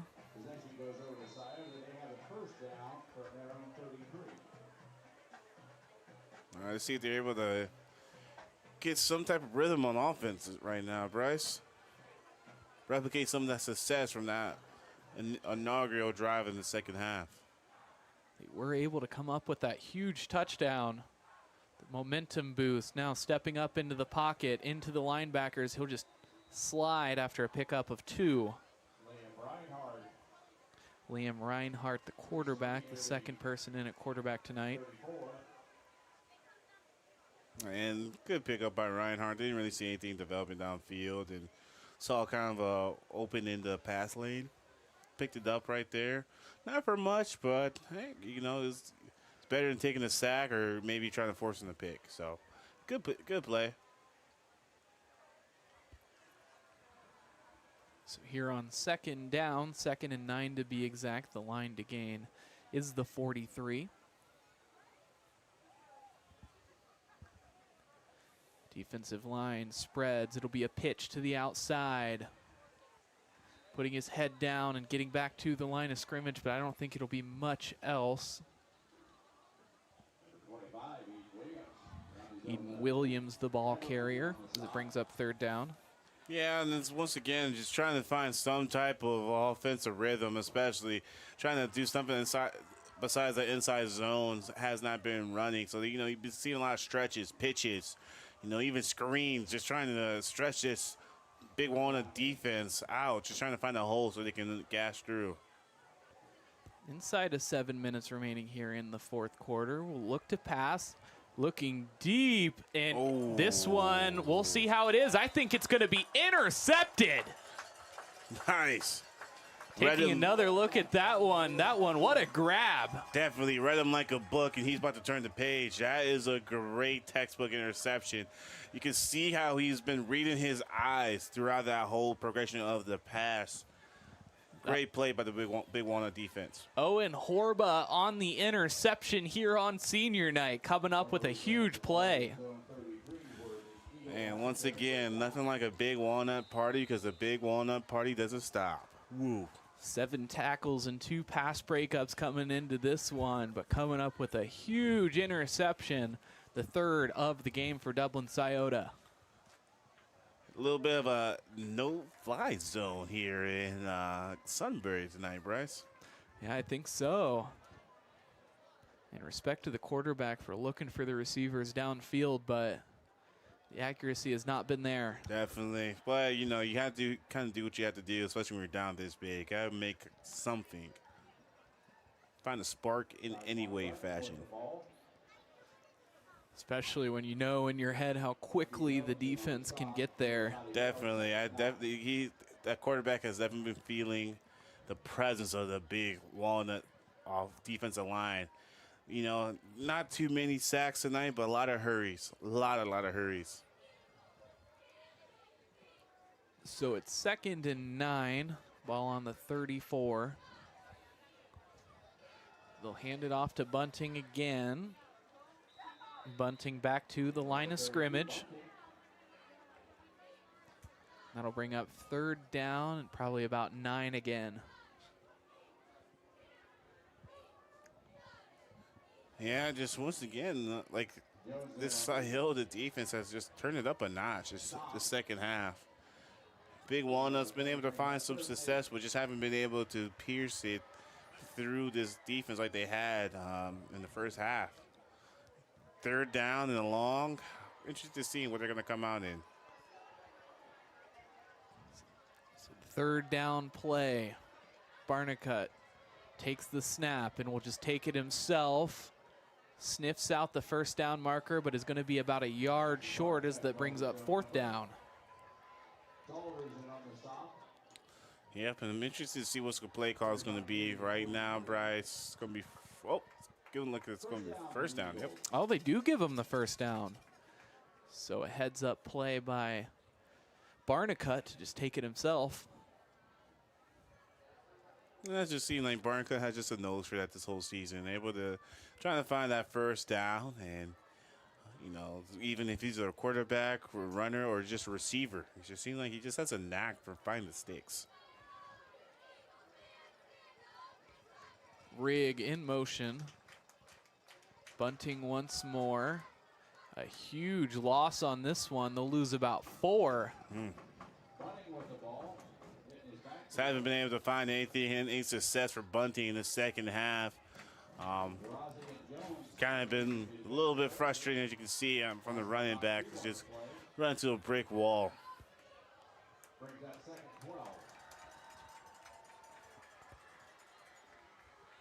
So a couple of substitutions for Big Walnut.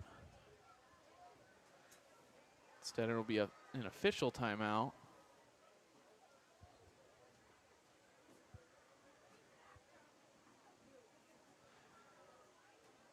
official frustrated about something.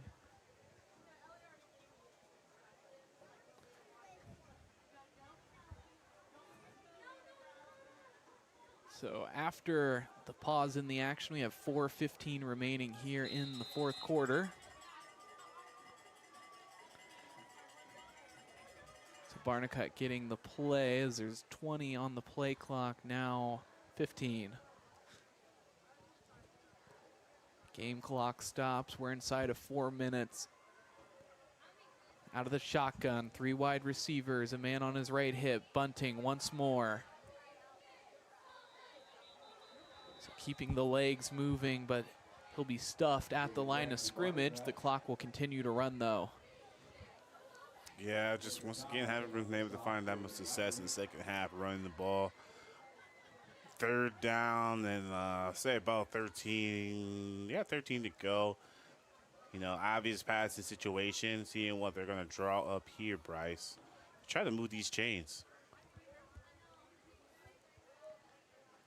For you watching at home, be sure to leave a comment who you think should be the MVP. We know we're going to take a senior, but undecided on exactly which senior we're going to take for the MVP. You know, I feel like that's kind of has to be Hatfield at this point. That or one of the offensive linemen that's been blocking for Hatfield or Burley, right? Yeah. So Bunting will get a little closer to the first down marker, but it'll still be about, looks to be about 6 yards away as it brings up fourth down. They'll leave the offense on the field.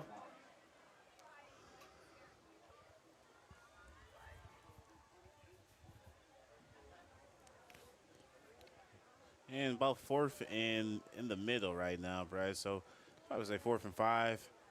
You know, I think so, yeah. Definitely want to see what they're going to do. Definitely, if you're the Big Walnut offense, not wanting to let this Irish offense touch the ball again. Kind of use your 4-minute offense to close out this game here and just keep away with the ball.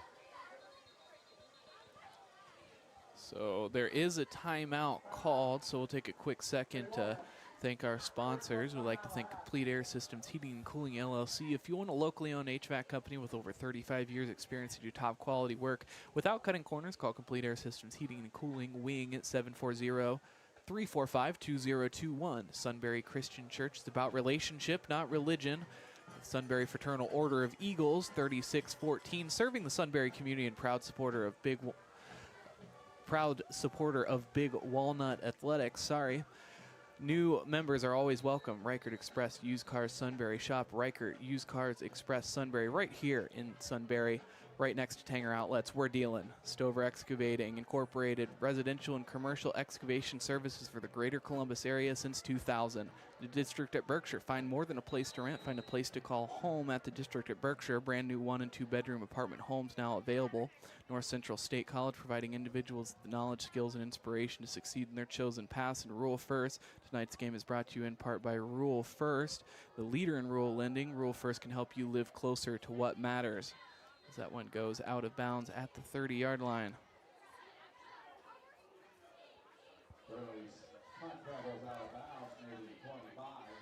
So with just 2:03 remaining here in the fourth quarter, they'll look to see if they can get something going, but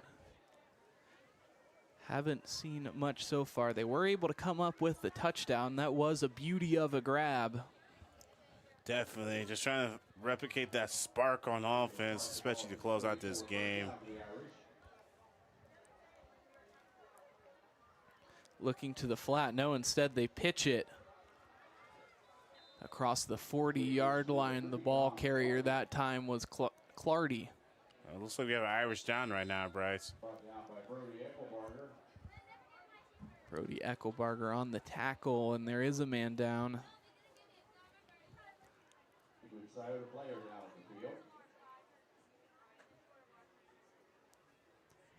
Looks like he's going to work on getting up. Trainer checking on him, but he is on his own 2 feet before they could get there.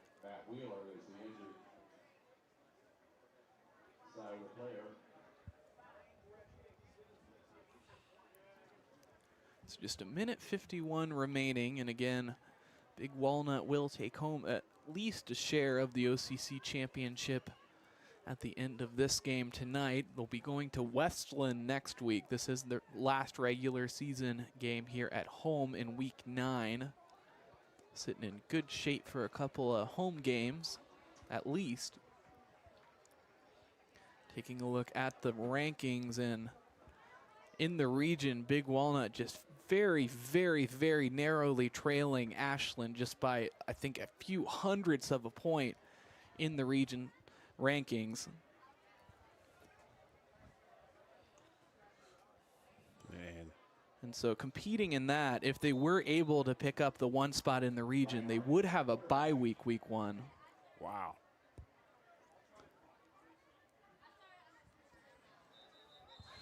Bye week. Must be nice. Didn't have that back in my day. Yeah, it would have been huge.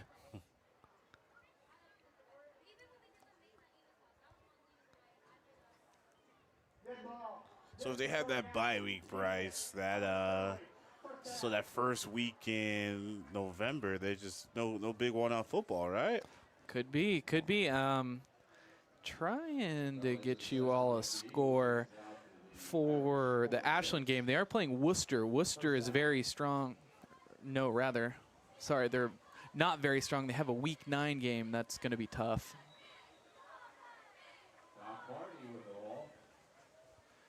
So Clardy on the carry. And yeah, so week 10, Ashland's going to be playing Lexington. Lexington is 7-1 and 4-0 in the conference. Yeah, so Lexington is a historic good football program, Bryce. That's going to be a tough one for Ashland. Produced a Stover. Nice. Was one of the first seasons of the OH Report was covering Lexington football and the Stovers. We, every now and again on the podcast, have them on.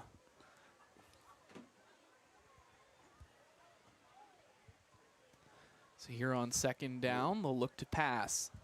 Looking deep, has a step on the man, but there's going to be a flag thrown. I think a pass interference called against Big Walnut. Yeah, it just didn't seem like he was able to make a play on that ball as soon as he got his head turned around right there, Bryce. Yeah, it's looking like it might be a pass.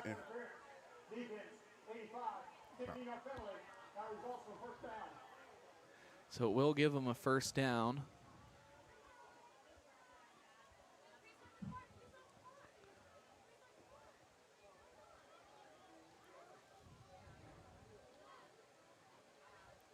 Penalty moving him all the way up to the 37-yard line.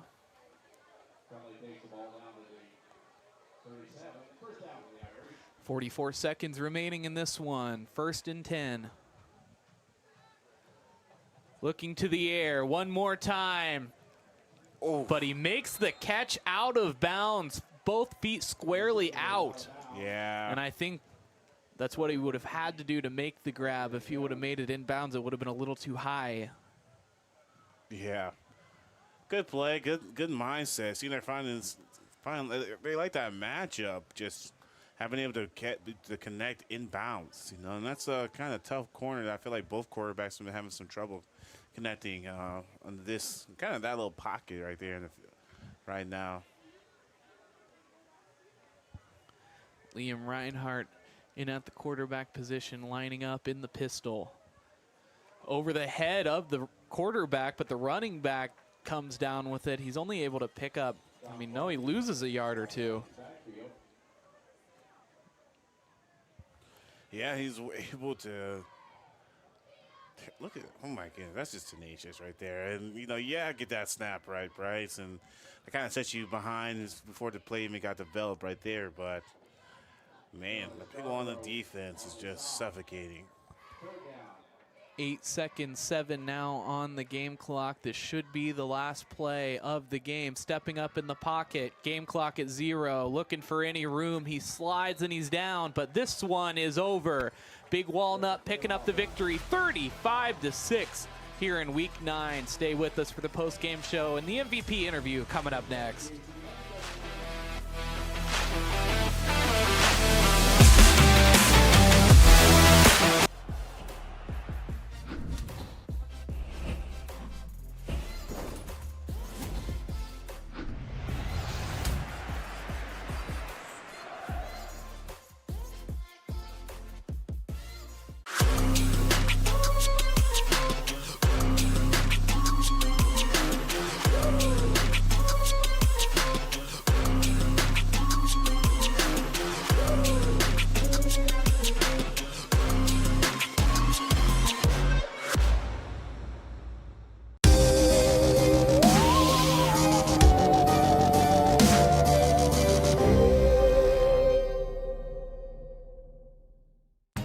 place means everything to us. This is where we come together. We do all of our birthdays out here. We grill hamburgers and hot dogs. We fish. I was about to give up. I was about to think that the property wasn't going to become mine. Rural First specializes in solving the problems. I made the call, and the rest is history. It was done. It made everything easy. Questions answered, walked me through the process. It was done. When I'm here, just feel peace. That's all it means to me. Peace. They spend 3 different semesters in an agency learning real world stuff. Then they come back to our seminar and we discuss the academic piece of that and we support them through their journey. When I started my practicum, I started working with young kids. When I got into that one-on-one counseling with a kid, I just began to kind of have a light bulb moment where everything fell into place and I could direct the conversation, I could ask questions, and I just knew that this is what my education was for.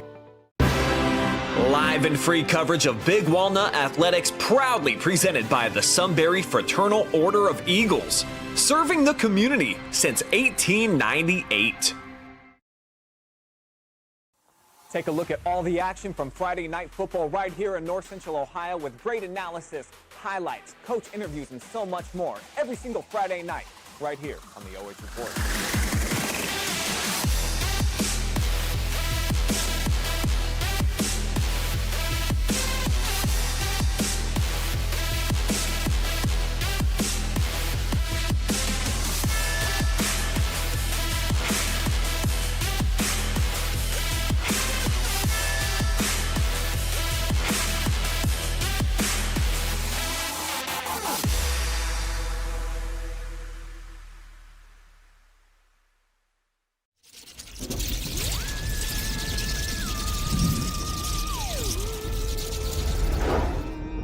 Happy Halloween!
Alrighty, I'm Joshua Anderson here with Brody Hatfield, our Stover Excavation MVP. Brody, 2 catches, 86 yards, 1 touchdown, pick 6. How are you feeling today?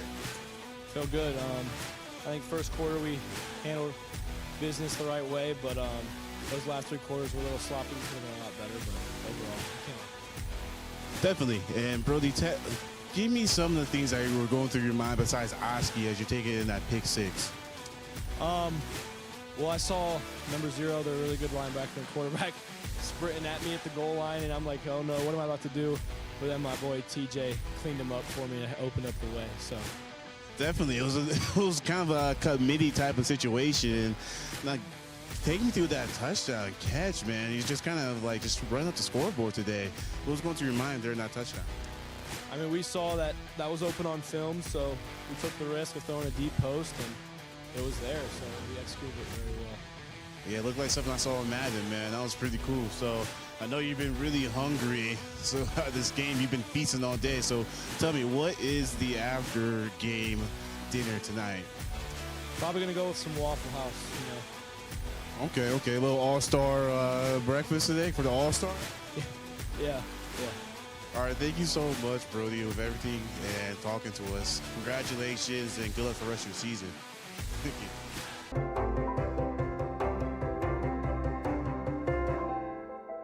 Find more than a place to rent. Find a place to call home with the Champion Companies. Be part of a community where our team goes above and beyond because we want you to love where you live. Visit livewithchampion.com now and see how you can make the district at Berkshire your new home.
got him once here. I think it's something that they've cleaned up quite a bit, but those penalties, man.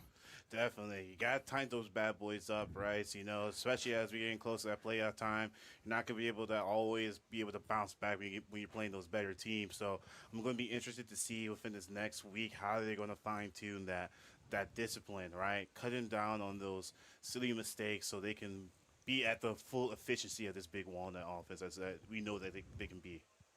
So taking a look at what's up next for both sides. For Dublin Scioto, they're going to be playing Westerville North at 7 o'clock on the 24th. Or no, sorry.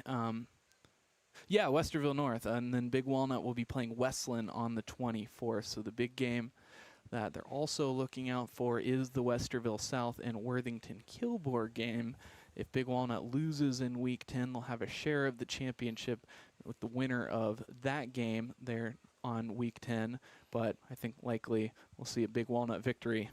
Gotta stay focused, right? You want to be outright undisputed champs. You want to be. You don't want to share a title, especially as you came so far as a team, Bryce. So hopefully they're able to come in hungry like they did tonight. So wrapping things up, I'm Bryce Coder, your play-by-play commentator for the evening and your director. I'd like to thank Joshua Anderson over on Color Commentary, doing a great job as always. His last game for the regular season, we'll have a fill-in, but we'll be looking forward to seeing Josh back in during playoffs. Also like to thank Cam Seddon over on the camera as well, doing a fantastic job filling in with us this year. Take one more opportunity to thank all of our sponsors, support our live and free coverage of the OH Report. Complete Air Systems Heating and Cooling. If you own a locally owned HVAC company with over 35 years experience to do top quality work without cutting corners, call Complete Air Systems Heating and Cooling, weighing in 740-345-2021. Sunbury Christian Church, it's about relationship, not religion. Sunbury Fraternal Order of Eagles, 3614, serving the Sunbury community, proud supporter of Big Walnut football. New members are always welcome. Reichert Express Sunbury. Shop Reichert used cars right here in Sunbury. Reichert Express used cars right next to Tanger Outlets. We're dealing. Stover Excavating, incorporating residential and commercial excavation services for the greater Columbus area since 2000. The District of Berkshire. Find more than a place to rent. Find a place to call home at the District at Berkshire. Brand new 1- and 2-bedroom homes now available. North Central State College, providing individuals with knowledge, skills, and inspiration to succeed in their chosen path. And Rule First, tonight's game is brought to you in part by Rule First, the leader in rural lending. Rule First can help you live closer to what matters. If you're watching at home, please take care of yourselves, take care of each other. Have a great rest of your night.